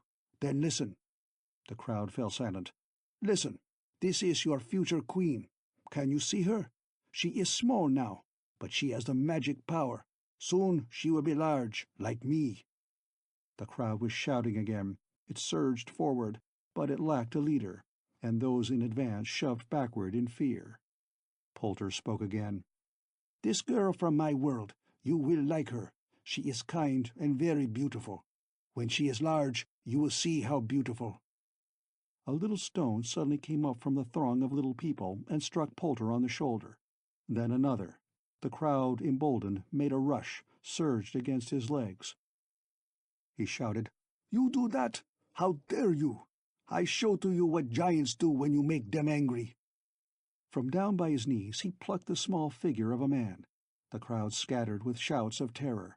Poulter had the struggling 18-inch figure by the wrist. He whirled it around his head like a ninepin and flung it over the canopy of the dock, far out into the shimmering lake. Chapter 7. Within the Golden Cage. The trees around us expanded to towering forest giants. The underbrush rose up over our heads. We had taken only a taste of the diminishing drug. Glora showed us how to touch it to our tongues several times, to adjust our size as we became smaller. It was no more than a minute of diminishing. We could hear the roar of the crowd and Poulter's voice shouting. We ran forward through the great forest. It was a fair distance out to the starlit road. We saw it as a wide, shining esplanade. The people now were giants twice our height. Poulter, himself towering with a seeming 50-foot stature, was standing by the gigantic canopy of the dock. He had dispersed the crowd. There was an open space on the esplanade, a run for us of about 100 feet. "We've got to chance it," I murmured. "Make a run of it, now." We darted across. In the confusion, with all eyes centered on Poulter, we escaped discovery. It was dim under the dock canopy. Poulter had backed from the road and was walking to the barge. It lay like the length of an ocean liner, its sail looming an enormous spread above it. The gunwale was level with the dock floor. A dozen or more 50-foot men were greeting Poulter. They were amidships. I realize now that in those moments as we scurried aboard like wharf rats, we took wild chances. We made for the stern, which momentarily was unoccupied. To Poulter and his men, we were 8 or 9 inches tall. We dropped over the gunwale, slid down the convex 30 or 40-foot incline of the interior, and landed on the bottom of the boat. There were many places where we could safely hide. A litter of gigantic rope strands was around us. We could see the bottom of a crossbench looming overhead, and the great curving sides of the vessel with the gunwales outlined against the starlight. The boat left the dock in a moment. The sail bellied out enormous over us.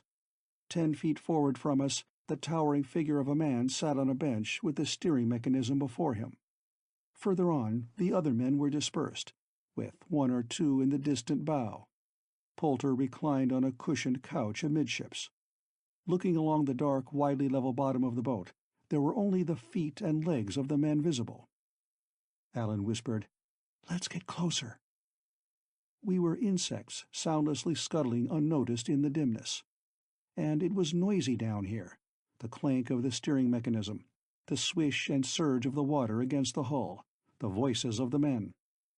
We passed the boots of the seated helmsman, and found another hiding place nearer Poulter. We could see his giant length plainly. None of the other men were near him. He was reclining on an elbow, stretched at ease on the cushion. And at the moment, he was fumbling with the chains that fastened the little golden cage to his chest. The cage was double its former size to us now. A shaft of pale light came down, reflected from the great sail surface overhead. It struck the bars of the cage. We could see a small figure in there. Babs. Then we heard Poulter's voice. "I will let you out, Babs. You will come out, sit on my hand, and talk to me. That will be nice. We will have a little time." He unfastened the cage and put it on the cushion beside him. He was still propped up on one elbow. "I will let you out now. Be careful, Babs." My heart was almost smothering me. "Alan, we've got to get still closer. Try something. Get large, shall we?" Alan whispered tensely, "I don't know. Oh, I don't know what to do. This thing—" This thing was so strange. "We can get closer," Glora whispered, "but never larger, not here. They would discover us too soon." We crept forward. We reached the edge of the cushion. Its top surface was a trifle lower than our heads, a billowing, wrinkled mass of fabric. But I saw that the folds of it were rough enough to afford a foothold. I thought that I could climb it. We stood erect. There was a deep shadow along here, but it was brighter on the cushion top. We could see over its edge, an undulating spread of surface with the giant length of Poulter stretched there. The cage was nearer to us. Poulter's great fingers fumbled with it. A door in the lattice bars flipped open. "Careful, my Babs." His voice was a throaty, rumbling roar from above us. "Careful. I do not want you to be hurt." From the little doorway came the figure of Babs. The starlight glowed on her long blue dress. Her black hair was tumbling over her shoulders.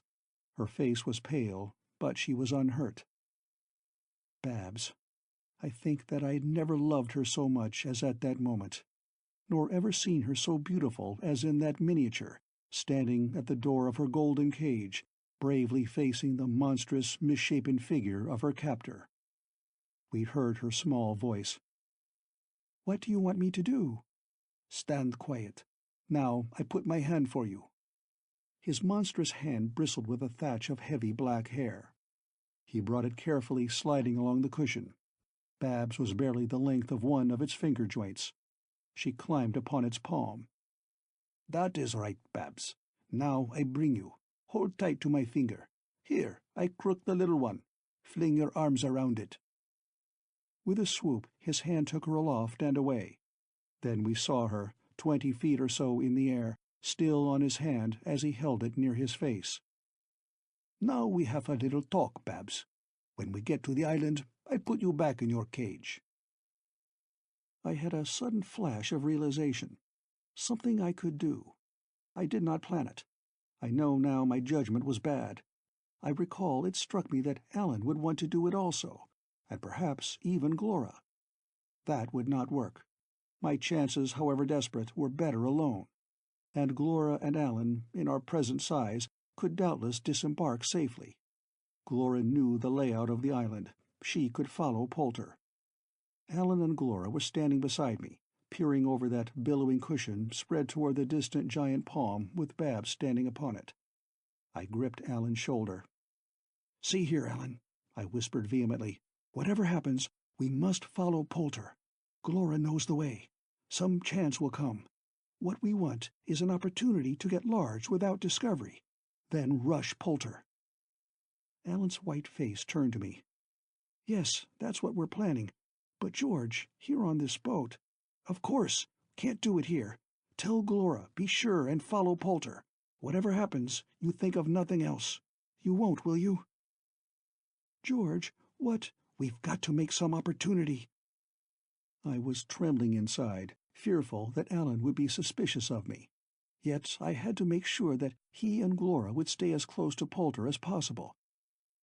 "Yes," Alan agreed. "Listen to them." Poulter was talking to Babs, but I did not hear the words. I moved a trifle away. Rash decision. I hardly decided anything. There was only the vision of Babs before me, my love for her, and my desperate need of doing something, getting to her, seeing her, being with her, having her near my own size again, as though blessed normality of that would rationalize and lessen her danger. If only I had been less rash. If only back there in that tunnel I had stopped to see what it was my foot kicked against. I slid away. Alan and Glora did not notice. They were whispering together and gazing over the cushion at Babs. In the floor shadow I moved some 10 feet.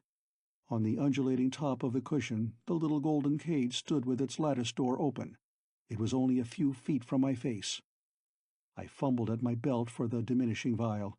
I found 1 pellet left. Well, that would be enough. I was hurried. Alan might discover me. Poulter might move, put Babs in the cage and close its door. We might be near the island already, and the confusion, the activity of disembarking would defeat me. 1,000 things might happen. I touched the pellet to my tongue. In a few seconds the drug action had come and passed. The cushion top loomed well over my head. The side was a ridged, indescribably unnatural vista of cliff wall. The fabric was coarse with hairy strands, dented into little ravines and crevices. I climbed. I came panting to the pillow surface. The golden cage was 6 or 8 feet away and was now 2 feet high. Again I touched the drug to my tongue, held it an instant. The cage drew away, grew to a normal 6-foot height, then larger until in a moment it stopped. I stood peering at it, trying to gauge its size in relation to me. I wanted so intensely now to be normal to Babs. The cage seemed about 10 feet high, a little less probably. I barely tasted the pellet and replaced it carefully in the vial. I could only hope its efficacy would be preserved. I had to chance that I would not be seen now crossing this billowy expanse. I ran. The rope strands of the fabric now had spaces between their curving surfaces. The cage was a shining golden house, set on this wide, rolling area. Far in the distance there was a blur, Poulter's reclining body. I reached the cage. It was a room about 10 feet square and equally as high. Walled solid, top and bottom, and on 3 sides. The front was a lattice of bars, with a narrow 6-foot-high doorway standing open now. I dashed in. The interior was not wholly bare. There was a metal-wrought couch fastened to the wall, with a railing around it and handles. It suggested a ship's bunk. There was a railing at convenient height all around the wall. I sought a hiding place. I saw just one, under the couch. It was secluded enough. There was a grill-like lattice extending down from the seat to the floor. I squeezed under one end and lay wedged behind the grill. How much time passed, I do not know. My thoughts were racing. Babs would be coming. I heard the distant approaching rumble of Poulter's voice. Through the grill I could see across the floor of the 10-foot cage to the front lattice bars. Outside, there appeared a huge, pink-white mottled blob, Poulter's hand, a ridged and pitted surface with great bristling black stalks of hair. The figure of Babs came through the cage doorway. Blessed normality. The same slim little Babs who always stood, since we were both matured, with her head about level with my shoulders. The lattice door swung shut with a reverberating metallic clank. Babs stood tense, clinging to the wall railing. I heard the blurred rumble of Poulter's voice. "Hold tightly, my little Babs." The room lurched, went upward and sidewise with a wild, dizzying swoop. Babs clung, and I was wedged prone under the couch. Then the movement stopped. There was a jolting, rocking, and outside I heard the clank of metal. Poulter was fastening the chains of the cage to his chest. A white reflected glow now came through the bars. It was starlight reflected from Poulter's shirt bosom. An abyss of distance was outside. I could see nothing but the white glow. Momentarily, there was very little movement to the room. Only the rhythmic sway of Poulter's breathing and an occasional jolt as he shifted position. The floor was tilted at a sharp angle. Babs came toward the couch, pulling herself along the wall railing. I called softly, "Babs! Babs, dear!" She stopped. I called again, "Babs!" "Don't cry out. It's George. Here. Stand still." She gave a little cry. "George, where are you? I don't—" I slid out from my concealment and stood up, holding to the railing. "Babs, dear." The blessed normality of sighs. She cried again, "George, you! George, dear!" She edged along the railing, a step or two down the tilting floor, then released her hold and flung herself into my waiting arms. "I think we are landing. Hold the railing, George. When the room moves, it goes with a rush." Babs laughed softly. It must have seemed to her, after being alone in here, that now our plight was far less desperate. She had told me how she was captured. A man accosted her on the terrace, saying he wanted to speak to her about Alan. Then a weapon threatened her. Amid all those people, she was held up in old-fashioned style, hurried to a taxi-car, and whirled away. She was saying now, "When Poulter moves, it is dizzying. You'll see." I have already, Babs. Heavens, that swoop! The room was more level now. We carefully drew ourselves to the front lattice. Poulter was standing, and we had the white sheen from his shirt front. A sheer drop was outside the bars, but looking down I could see the outlines of his body with the huge spread of the boat interior underneath us. A confusion of rumbling voices sounded. Blurred giant shapes were outside. The room jolted and swayed as the boat landed and Poulter disembarked. Babs stood clinging to me. Blessed normality of size. We at least were normal, this metal-barred room, Babs and I. But outside was the abnormality of largeness. I think that in relation to us, the men were of over 200-foot stature, and the hunched Poulter a trifle less. It seemed as he walked that we were lurching at least 150 feet above the ground. "You had better hide," Babs urged. "He might stop and speak to someone. If anyone peered in here, you would be seen. No chance, then, even to get across the room." It was true, but for a few moments I lingered, though I could distinguish vegetation on their flat rooftops, as though flower gardens were laid there. We passed a house with its 100-foot oval windows all aglow with light.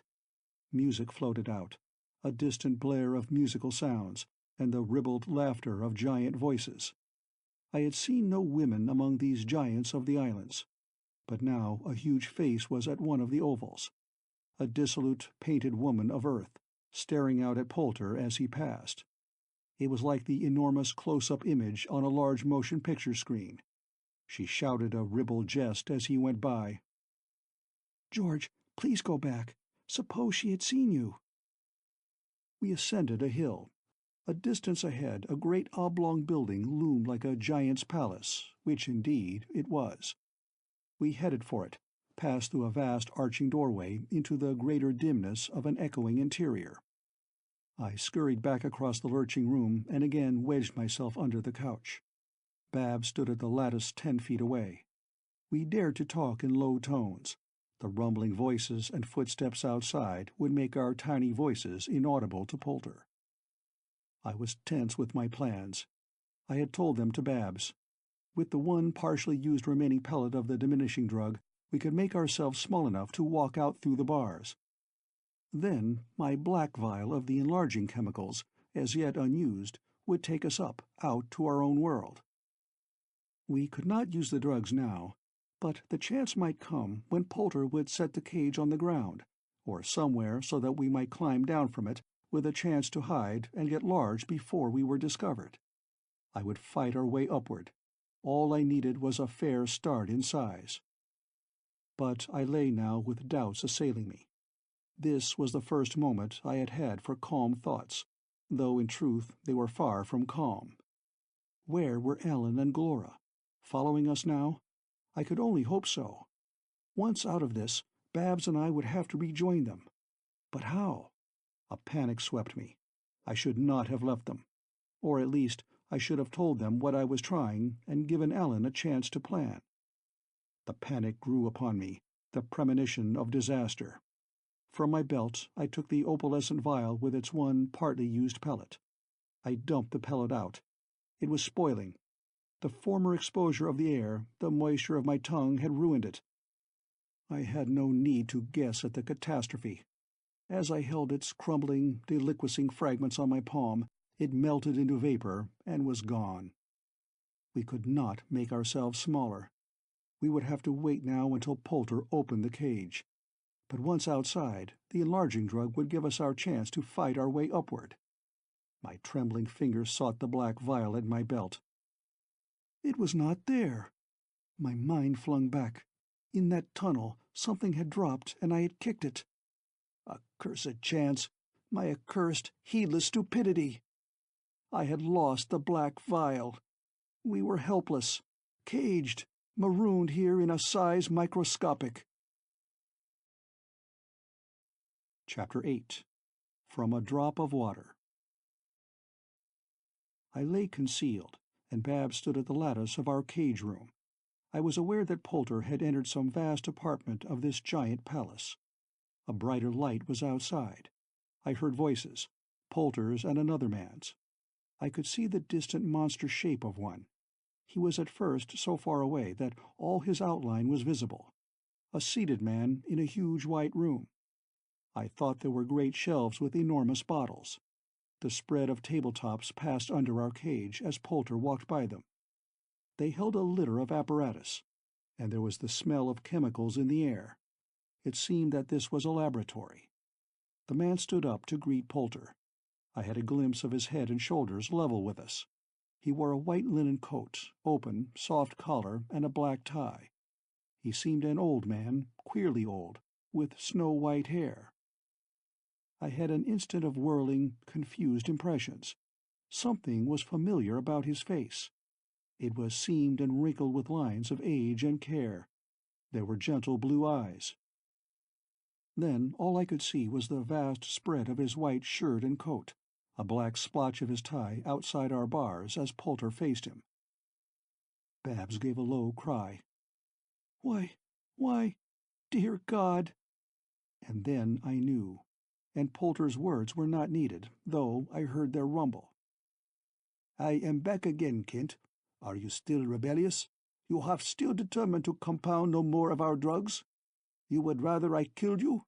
Then see what I have here.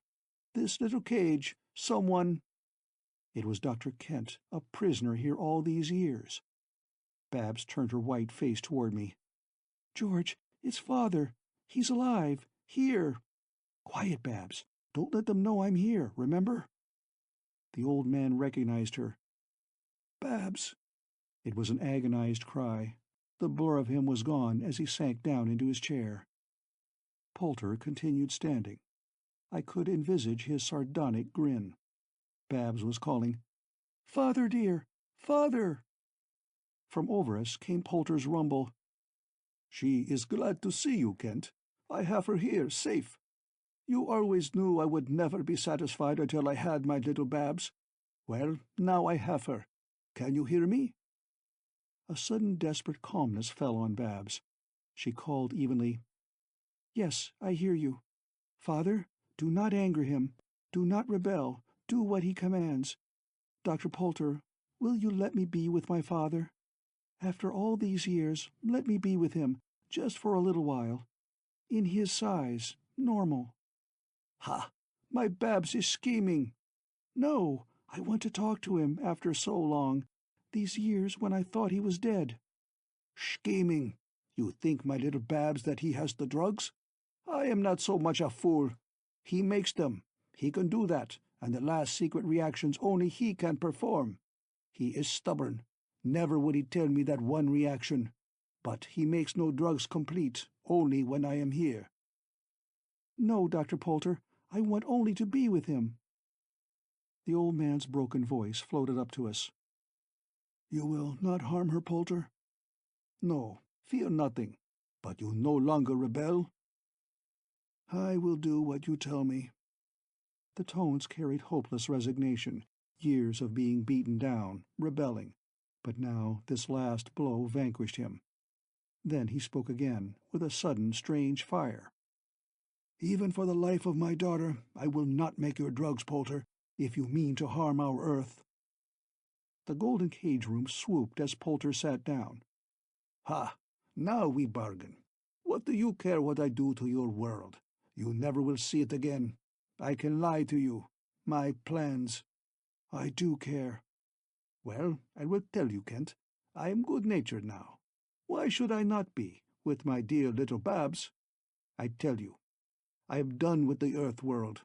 It is so much nicer here. My friends, they have a good time always. We like this little atom realm. I am going out once more.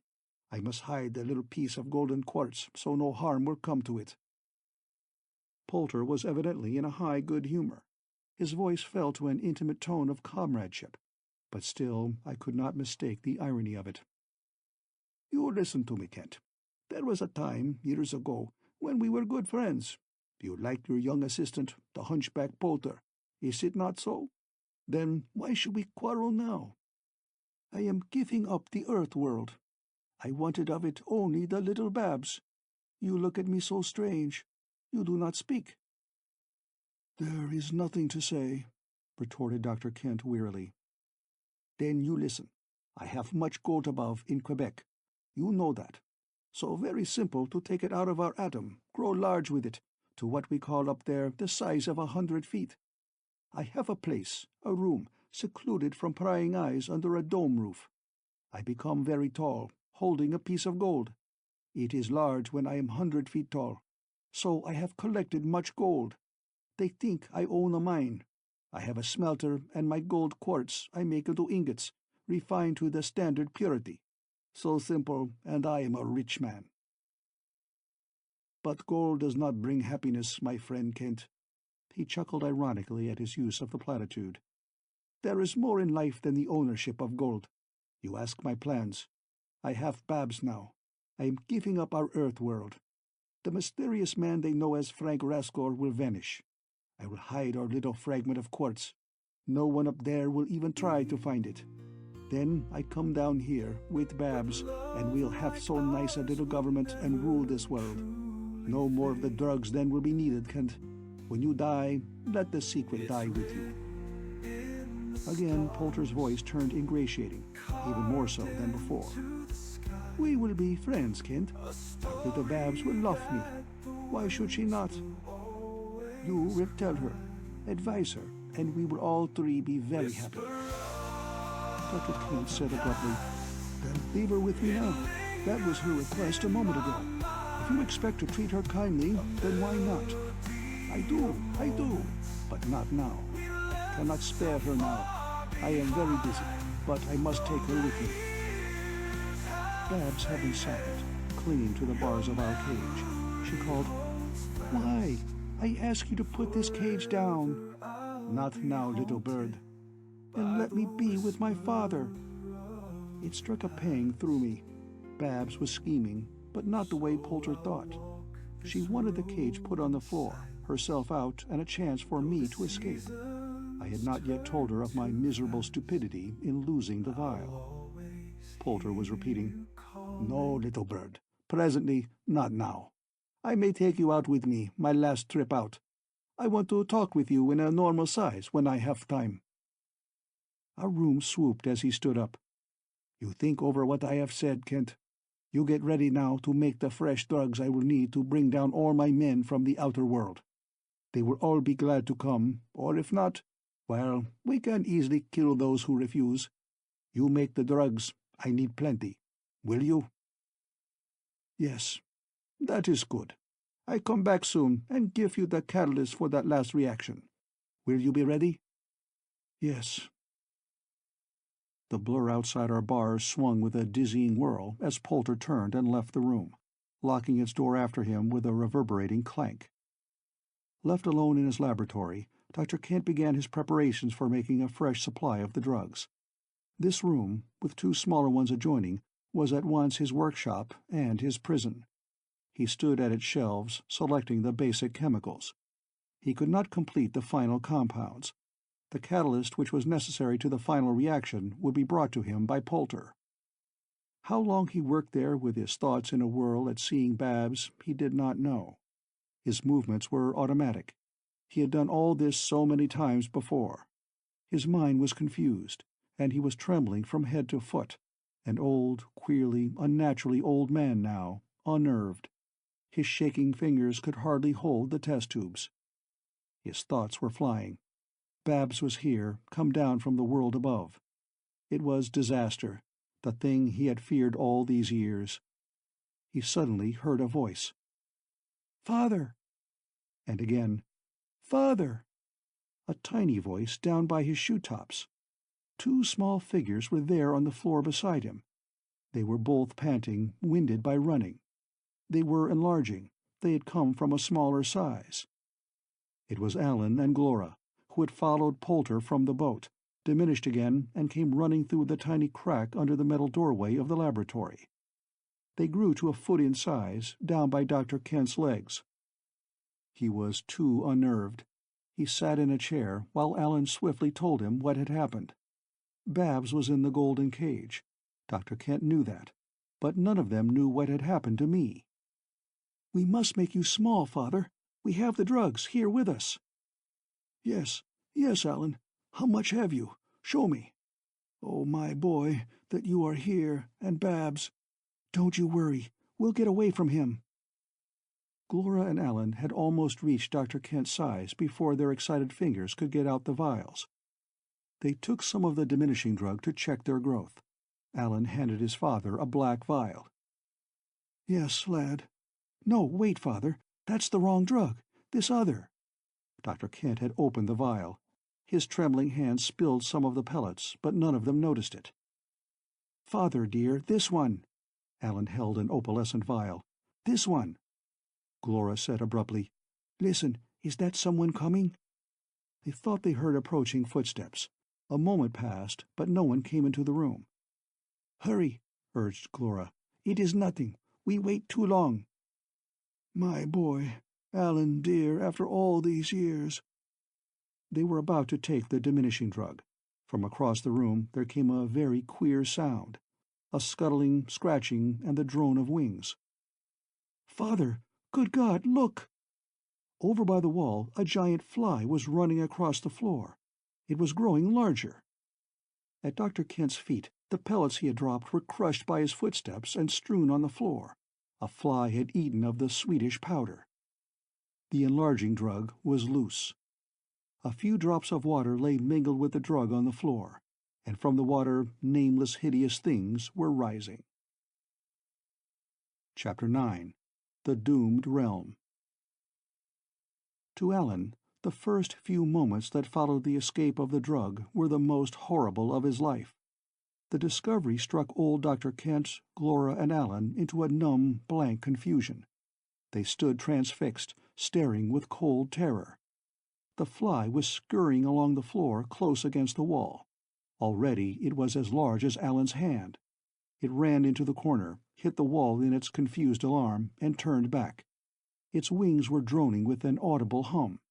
It reared itself on its hairy legs, lifted and sailed across the room. As though drawn by a magnet, Alan turned to watch it. It landed on the wall. Alan was aware of Dr. Kent's rushing with trembling steps to a shelf where bottles stood. Glora was stricken into immobility, the blood draining from her face. The fly flew again. It passed directly over Alan. Its body, with a membrane sac of eggs, was now as large as his head. Its widespread transparent wings were beating with a reverberating drone. Alan flung a bottle which was on the table beside him. It missed, crashed against the ceiling, came down with splintering glass and spilling liquid. Fumes spread chokingly over the room. The fly landed again on the floor, larger now, expanding with a horrible rapid growth.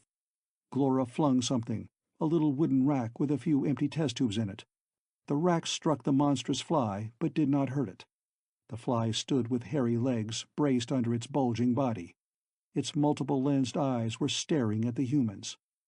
And with its size must have come a sense of power, for it seemed to Alan that the monstrous insect had an abnormal alertness as it stood measuring its adversaries, gathering itself to attack them. Only a few seconds had passed. Confused thoughts swept Alan. This fly with its growth would soon fill this room, burst it, burst upward through a wrecked palace, soar out and by the power of its size alone devastate this world.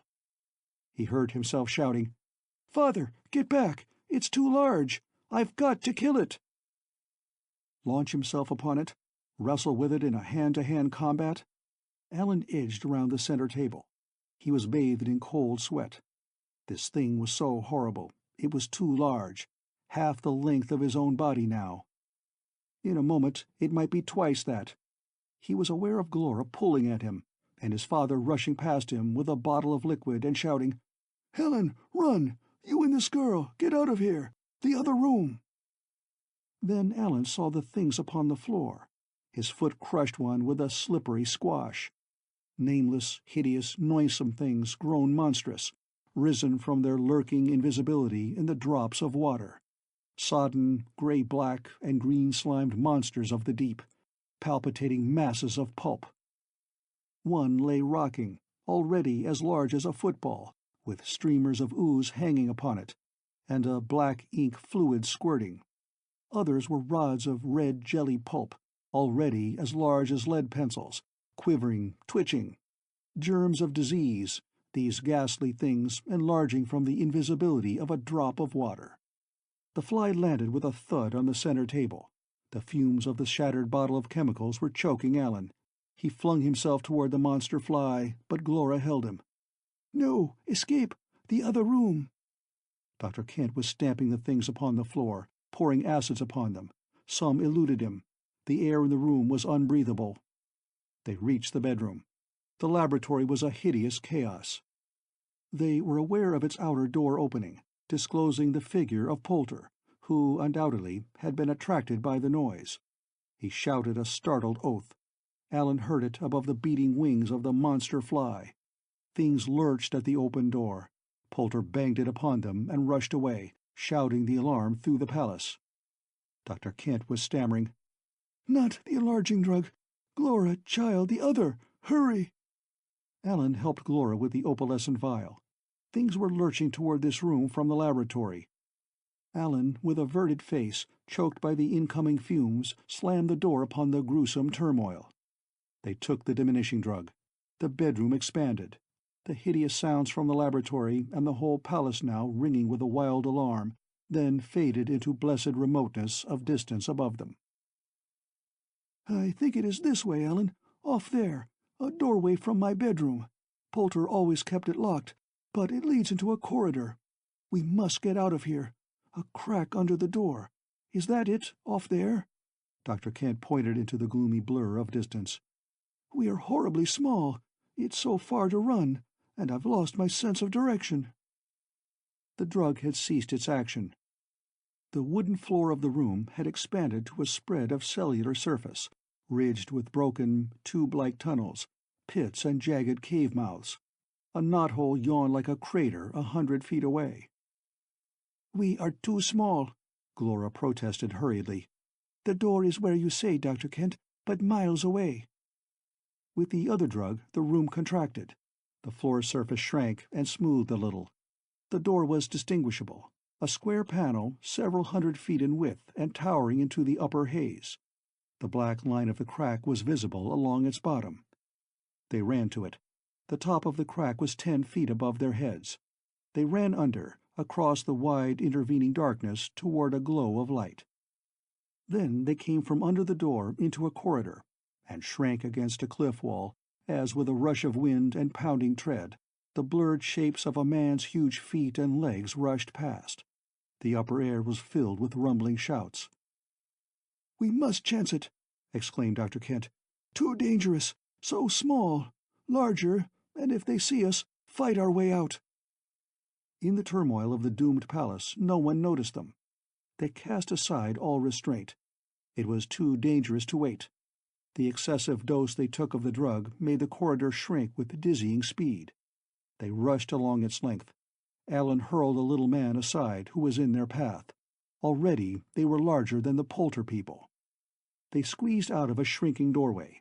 The dwindling island was a turmoil. Little figures were plunging from the palace. At the edge of the water, Alan, Glora, and Dr. Kent stood for an instant looking behind them. The palace was rocking. Its roof heaved upward, then smashed and fell aside with the clatter of tumbling masonry. The monstrous fly, its hideous face mashed and oozing, reared itself up, and with broken, torn wings tried to soar away. But it could not. It slipped back. The drone and buzz of its fright sounded over the chaos of noise. Other things came lurching and twitching upward, slithering out. The expanding body of the fly was pushing the palace walls outward. In a moment they collapsed, and it emerged. To Alan and his companions, the scene was all shrinking into a miniature chaos of horror at their shoe-tops. A diminuendo of screams mingled down there. Overhead were the stars, shining peacefully remote. Nearby lay a rapidly narrowing channel of shining water. A tiny city was across it. Lights were moving. The panic had spread from the island to Arena. Beyond the tiny city a range of mountains showed, a cliff gleaming in the starlight, tunnel mouths. Suddenly, against the stars off there, Alan saw the enlarging figure of Poulter, his hunched shape unmistakable. He was facing the other way. He lunged and scrambled into a yawning black hole in the mountains. Poulter was escaping. None of these people except himself had the drugs. He was escaping with the golden cage, out of this doomed atomic world to our Earth above. Glora murmured, "There is our way out, your way, and that is Poulter going. I think he did not see us. So much is growing gigantic here." She clung to Ellen. "Dear one," Dr. Kent muttered, "we will wait a moment, wade across or leap over and follow him out. Babs with him. Dear God, I hope so. This doomed realm." Alan held Glora close, and suddenly he was laughing, a madness, half hysteria. "Why, all this. Why, look, Glora, it's funny.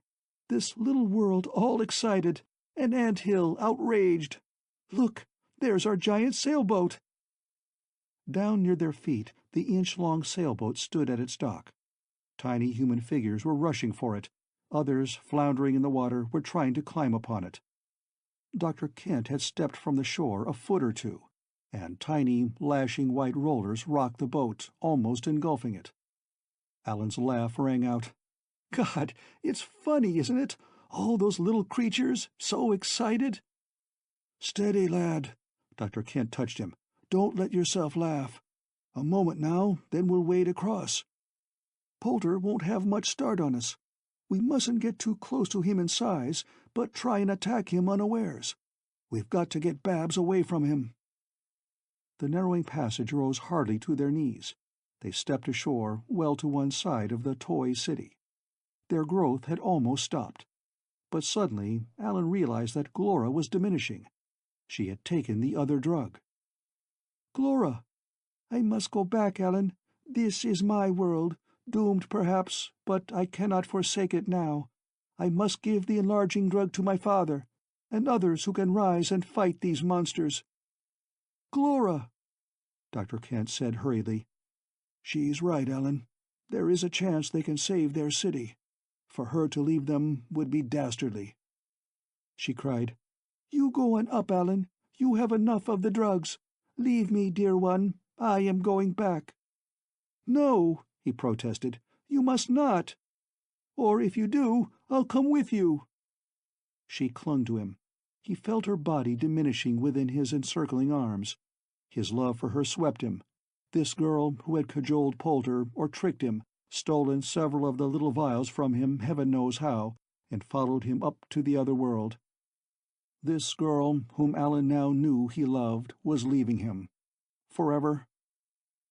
As he stood there, with the miniature landscape at his feet in the wan starlight, the panic-stricken tiny city, the island with its monsters rising to overwhelm this microscopic world, it seemed to Alan that if he let her go, it was the end for him of all life's promised happiness. "Alan, lad, come!" His father was pulling at him. So horrible a choice.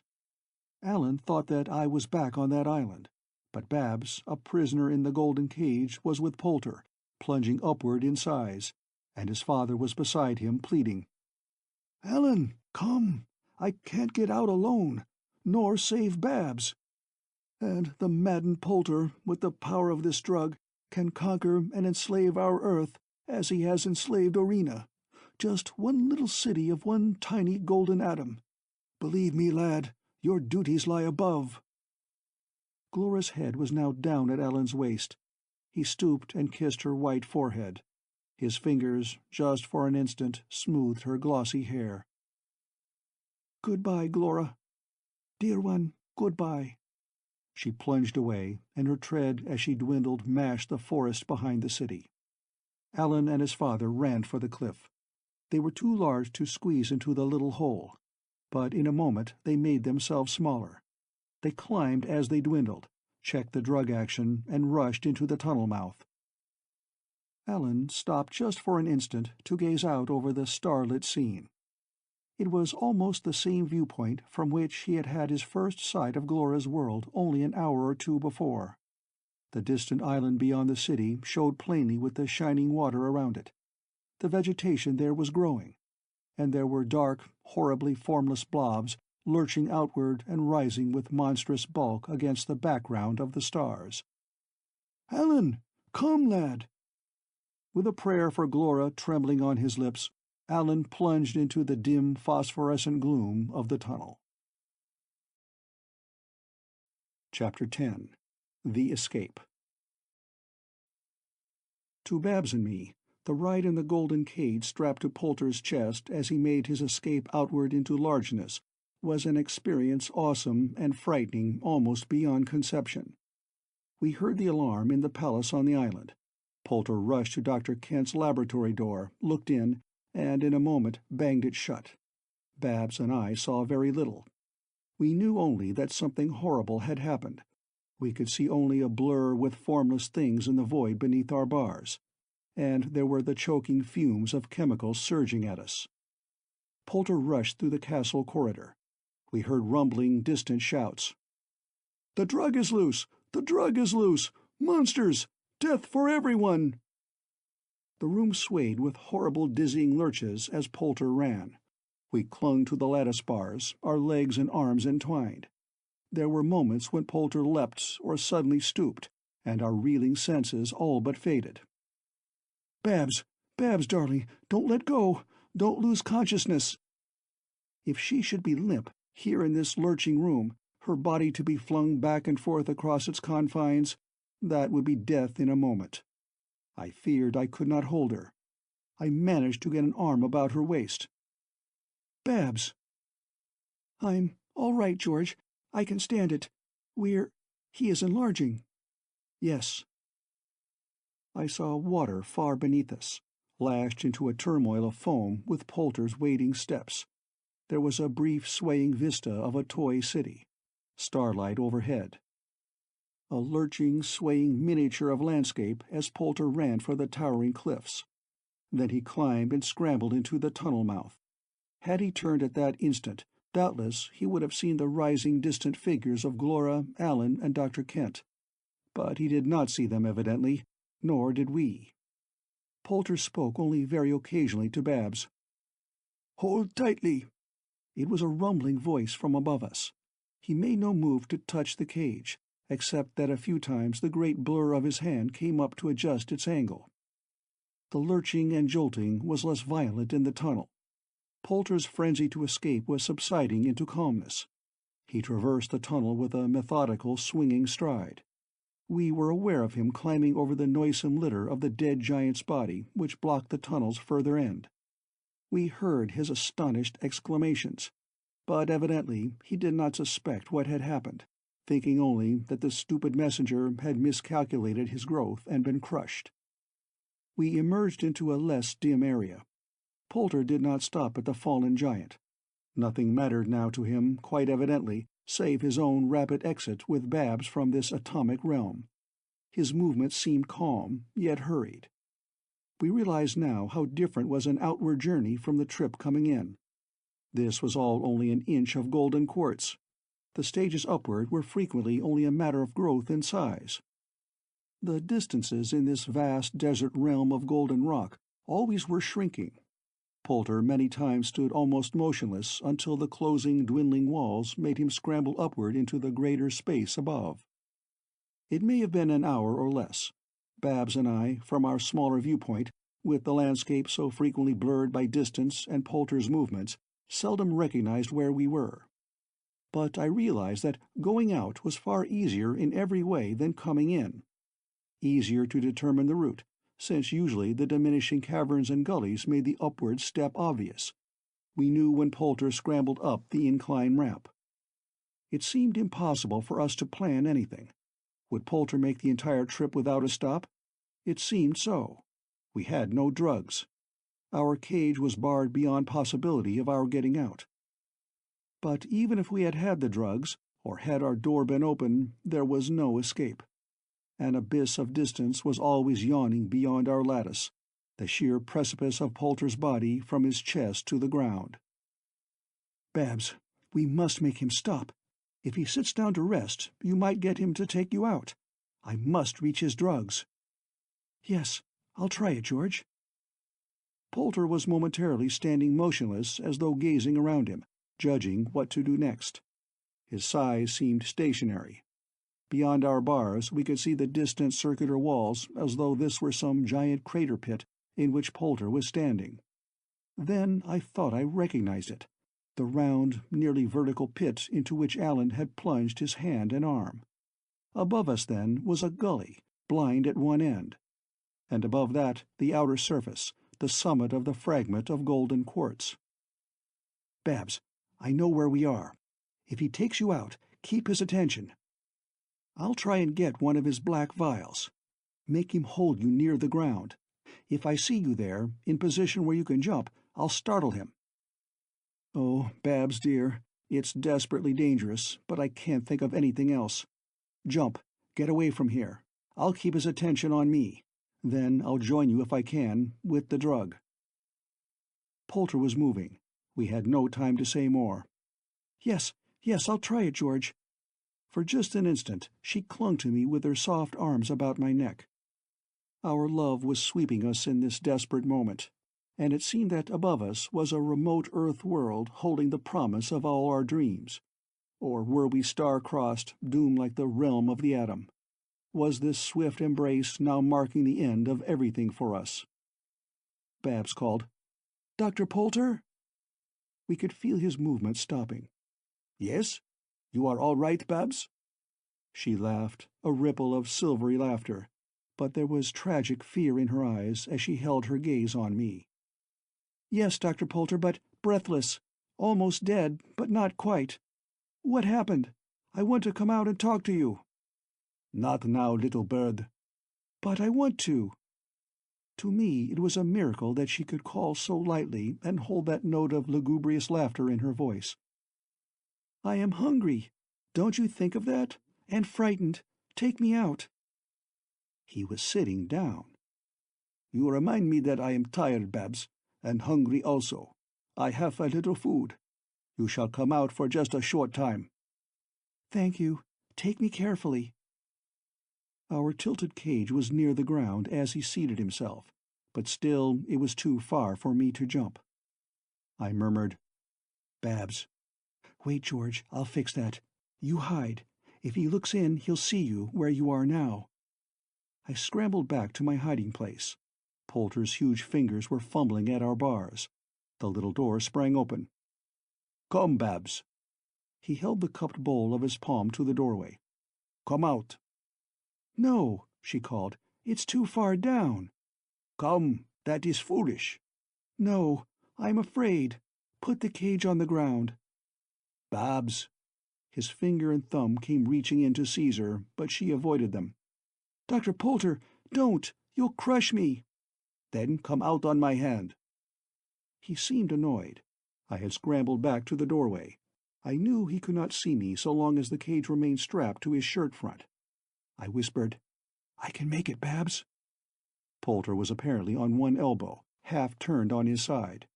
From our cage, the sloping, gleaming white surface of his stiff, glossy shirt bosom went down a steep incline. His belt was down there, and the outward bulging curve of his lap, a spreading surface where I could land like a scuttling insect, unobserved, if only Babs could hold his attention. I whispered vehemently, "Try it! Go out! Leave me! Keep talking to him!" She called instantly, "Very well then. Bring me your hand. Closer. Carefully. It seems so high up here." She swung herself to his palm and flung her arms about the great pillar of his up-crooked finger. The bowl of his hand moved slowly away. I heard her calling voice and his overhead rumble. I chanced it. I could not determine the exact position or which way he was looking. Again I heard Babs' voice. "Careful, Dr. Poulter. Don't let me fall." "Yes, little bird." I let myself down from the tilted doorway, hung by my hands, and dropped. I struck the ramp-like, yielding surface of his shirt bosom. I slid, tumbling, scrambling, and landed softly in the huge folds of his trouser fabric. I was unhurt. The width of his belt, high as my body, was near me. I shrank against it. I found I could cling to its upper edge. My hold came just in time. He shifted and sat up. I was lifted with a swoop of movement. When it steadied, I saw above me the top of his knee. His left leg was crooked, the foot drawn close to him. Babs was perched up there on the knee summit. His right leg was outstretched. I was at the right side of his belt. I could dart off along that curving expanse of his leg and leap to the ground, if he would hold his position. One of the pouches of his belt was near me. The vial in it was black. The enlarging drug. I moved toward it. But Babs was too high to jump from that summit of his crooked knee. I think she saw me at his belt. I heard her voice. "I cannot eat up here. It is too high. Oh, please be careful how you move. I am so dizzy, so frightened. You move with such great jerks." He had what seemed a huge surface of bread and meat. He was breaking off crumbs to put before her. I reached the pouch of his belt. The vial was as long as my body. I tugged to try and lift it out. All the giant contours of Poulter's body shifted as he cautiously moved. I clung. I saw that Babs was being held gently between his thumb and forefinger. He lowered her to the ground, and she stood beside the bread and meat he had placed there. And she had the courage to laugh. "Why, this is an enormous sandwich. You will have to break it." He was leaning over her, half turned on his left side. The vial came free. I shoved it, but I could not control its weight. I pushed desperately. It slid over the round brink of his right hip and fell behind him. I heard the tinkling thud of it down on the rocks. There was no alarm. I could not chance leaping from his hip. I scurried along the convex top of his outstretched leg, and beyond his knee I jumped. I landed safely. I could see the black vial back across the broken rock surface, with the bulge of Poulter's hip above it. I ran back and reached the vial, tugged at its huge stopper. The cork began to yield under my panting, desperate efforts. In a moment I would have a pellet of the enlarging drug. Make away with it, startle Poulter so that Babs might dart off and escape. The huge stopper of the vial was larger than my head. It came suddenly out. I flung it away, plunged in my hand, and seized an enormous round pellet. Then, abruptly, the alarm came, and I had not caused it. Poulter ripped out a startled, rumbling curse and sat upright. Under the curve of his leg, I saw that Babs had been momentarily neglected. She was running. Across the boulder-strewn plain, 2 tiny men had appeared. Poulter had seen them. They were the enlarging figures of Dr. Kent and Allen.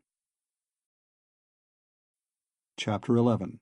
The Combat of Size. The astounded Poulter was taken wholly by surprise. He could have had no idea that anyone was following him. He thought he was alone with the tiny Babs in this rock-strewn metal desert. What he saw as he scrambled to his feet were 4 insect-sized humans, 2 of them at a distance and 2 within reach of him, and all of them scampering in different directions. The ground was littered with crags and boulders, was ridged and pitted, pockmarked, with tiny crater holes and caves. The 4 scuttling figures almost instantly had disappeared from his sight. I did not see where Babs went. I turned from the black vial of Poulter's enlarging drug, and with the huge pellet under my arm I ran leaping over the rough ground and flung myself into a gully. I lay prone, flattened against a rock. In the murky distance of a pseudo-sky overhead, the monstrous head and shoulders of Poulter were visible. I could see down to just below his waist. The empty cage with its door flapping open hung against his shirt front. He had stooped to try and recover Babs, and instinctively his hands went to his belt to seize his enlarging drug.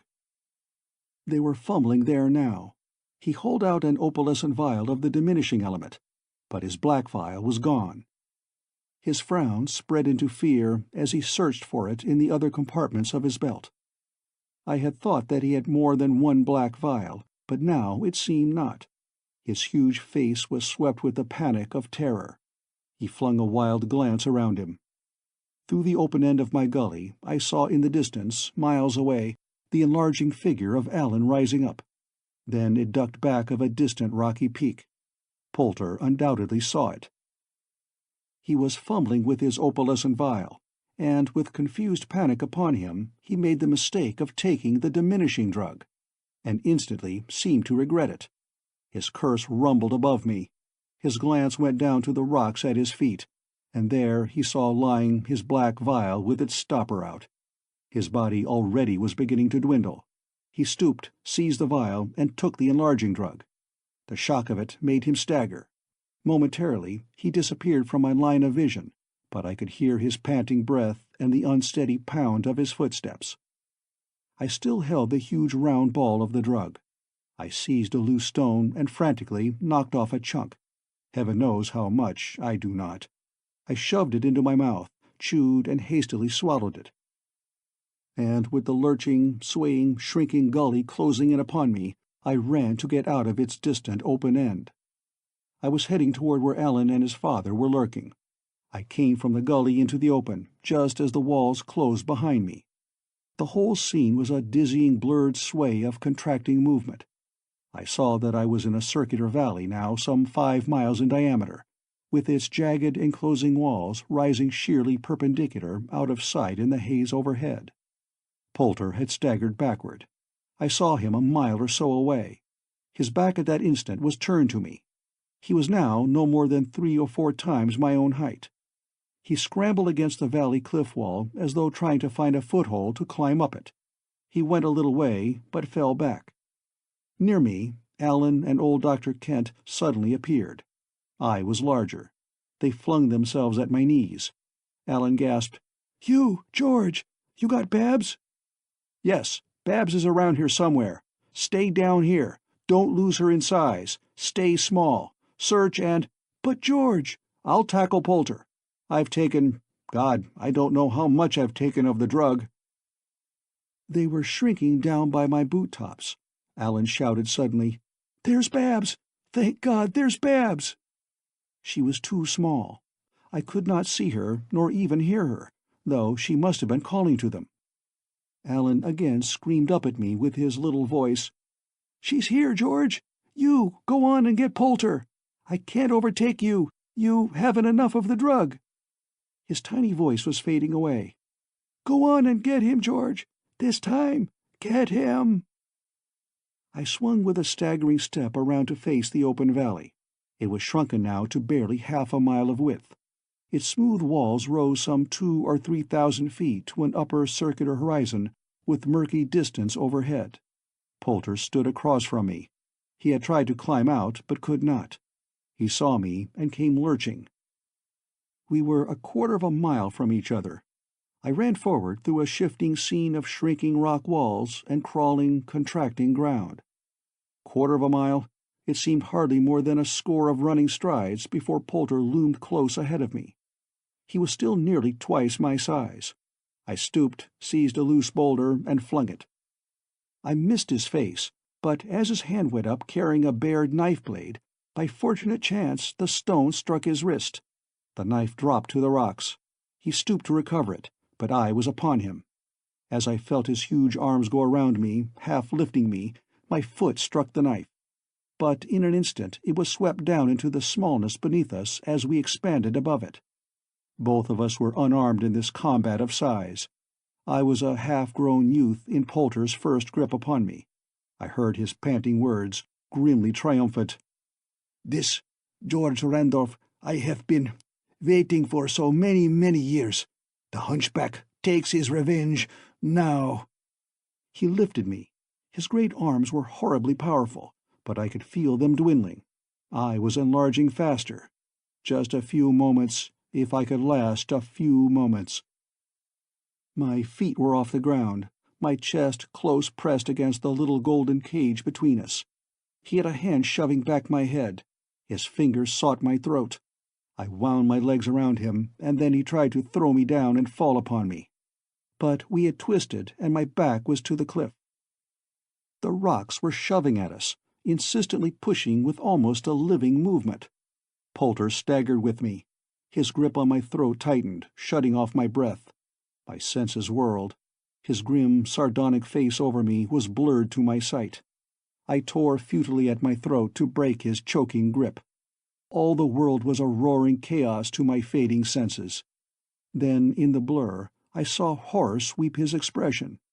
His fingers involuntarily loosened. I got a breath of blessed air, gasping, and my sight cleared. Walls were closing around us.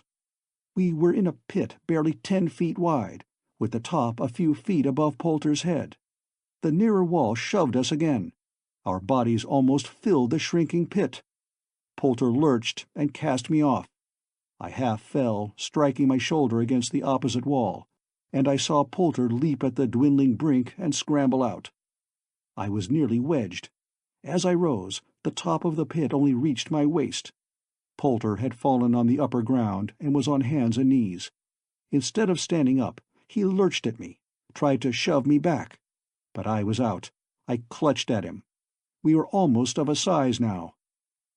We rolled on the ground, locked together, rolled to the brink of the pit and over it, as it shrank to a little round hole unnoticed beneath our threshing bodies. At the side of the circular valley, Alan and Dr. Kent crouched with the smaller figure of Babs between them. They saw Poulter and me as two swaying gigantic forms locked in a death struggle, towering against the sky. Tremendous, expanded bodies. They saw us come to grips, saw the great hunched Poulter bend me backward, choking me. Our bodies lurched. Our huge legs with a single step brought us to the center of the valley. It was a shrinking valley to Alan, Babs, and Dr. Kent, for they too were enlarging. But the fighting giant figures were growing faster. In only a moment their shoulders were up there in the sky, pressing against the narrowing cliff walls. Alan gasped. "But George will be crushed! Look at him!" Horror swept them as they crouched, watching. The enormous pillars of Poulter's legs towered straight up from near at hand. Alan was aware of himself screaming, "George, out! You're too large! Too large for in here!" As though his microscopic voice could reach me, my head hundreds of feet above him. But he screamed it again. This was all in a few horrible moments, though it seemed to the three watchers an eternity. Alan was helpless to aid me. They had taken all of the enlarging drug they had. Then they saw Poulter cast me off. I lurched and struck, with my shoulders wedged against the cliff directly over where they crouched. The overhead sky was darkened as Poulter scrambled upward. Alan was still screaming futilely, "George! Up! Get out!" Babs huddled with white, horrified face, staring. Then I went out after Poulter. My disappearing legs were great dark blurs in the sky. Alan saw the valley now contracted to 1,000 feet of width, with its cliffs equally as high. Then everything was smaller. The sky overhead went dark again. From cliff to cliff a segment of our rolling bodies momentarily spanned the opening. And presently Alan realized that the valley had narrowed to a pit. He stood up. "Hurry! Now we can get out after them! Up there!" The opening above was empty. Poulter and I were fighting some distance away. Dr. Kent was soon large enough to scramble out of the pit. Alan handed the little Babs up to him and followed. Alan saw that they were now in a long gully, blind at one end with a 500-foot perpendicular cliff. Against the wall the titanic form of Poulter stood at bay, and I was fronting him. The summit of the cliff was lower than our waists. Triumph swept Alan. He saw that I was the larger. As Poulter bored into me, my backward step crossed the full width of the gully. Alan shouted, "Down! Babs! Father!" They had barely time to flatten themselves in a narrow crevice between upstanding rocks before my foot crashed down. For an instant the sole of my boot formed a flat black ceiling as it trod and spanned the rocks. Then it lifted, was gone with a blurred swoop.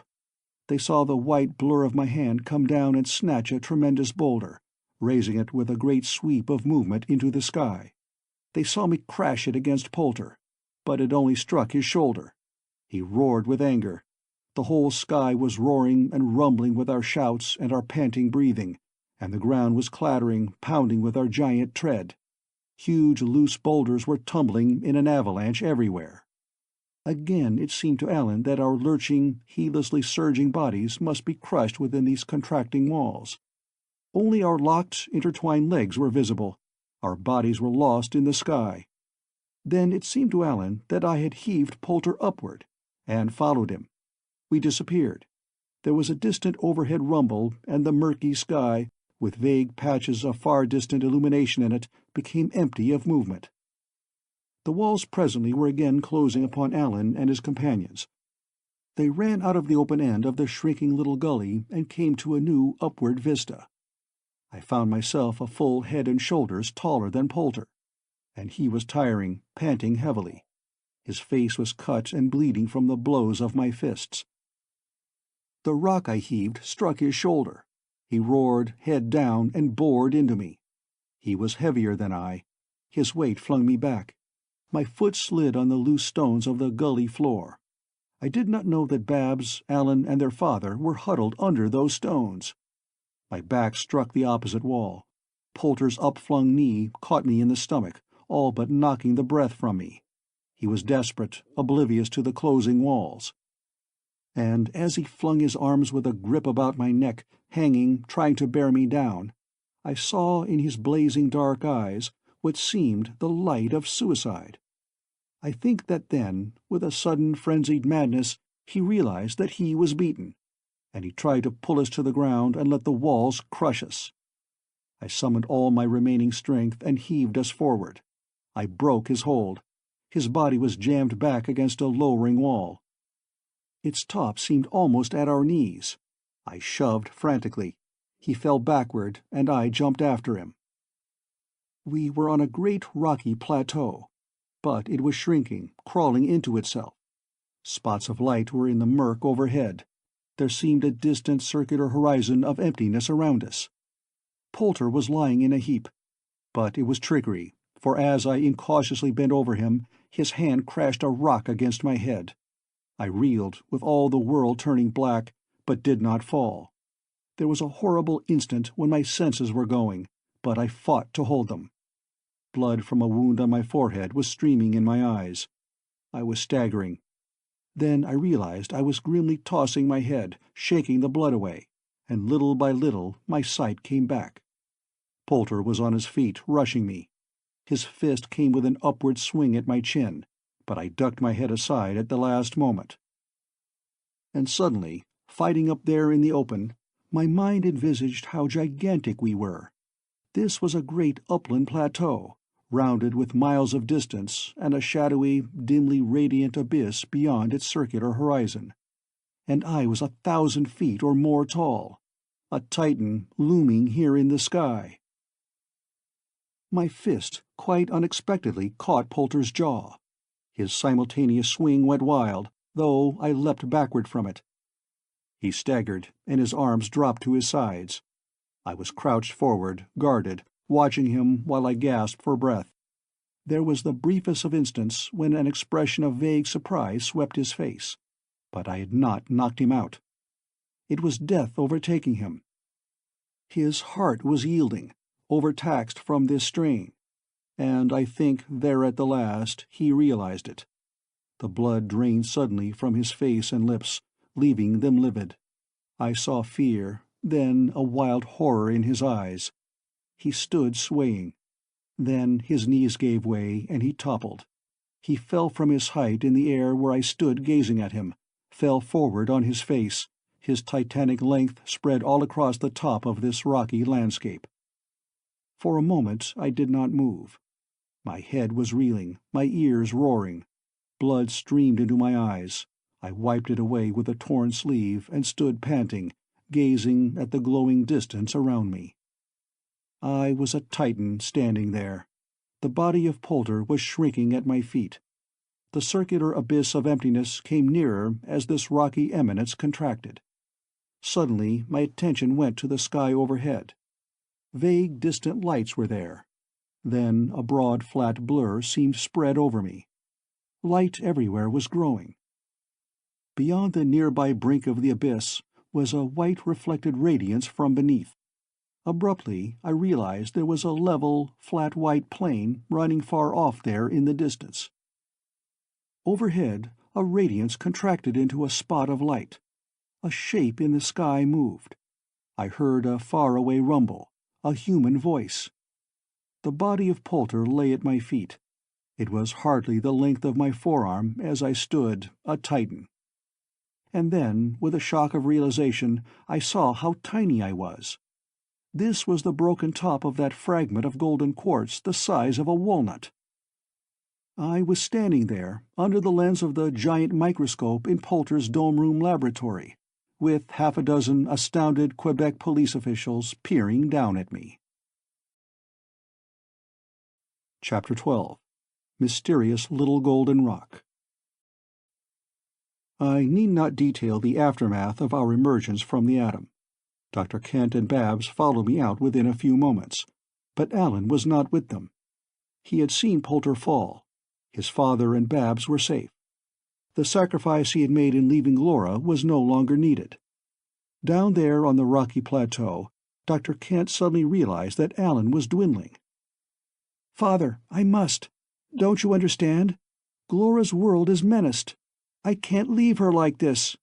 My duty to you and Babs is ended. I did my best, Dad. You two are safe now." "Alan, my boy!" He was already down at Kent's waist, Bab's size. He held up his hand. "Dad, goodbye." His rugged, youthful face was flushed, his voice choked. You have been a mighty good father to me. Always." Babs flung her arms about him. "Ellen, don't." "But I must."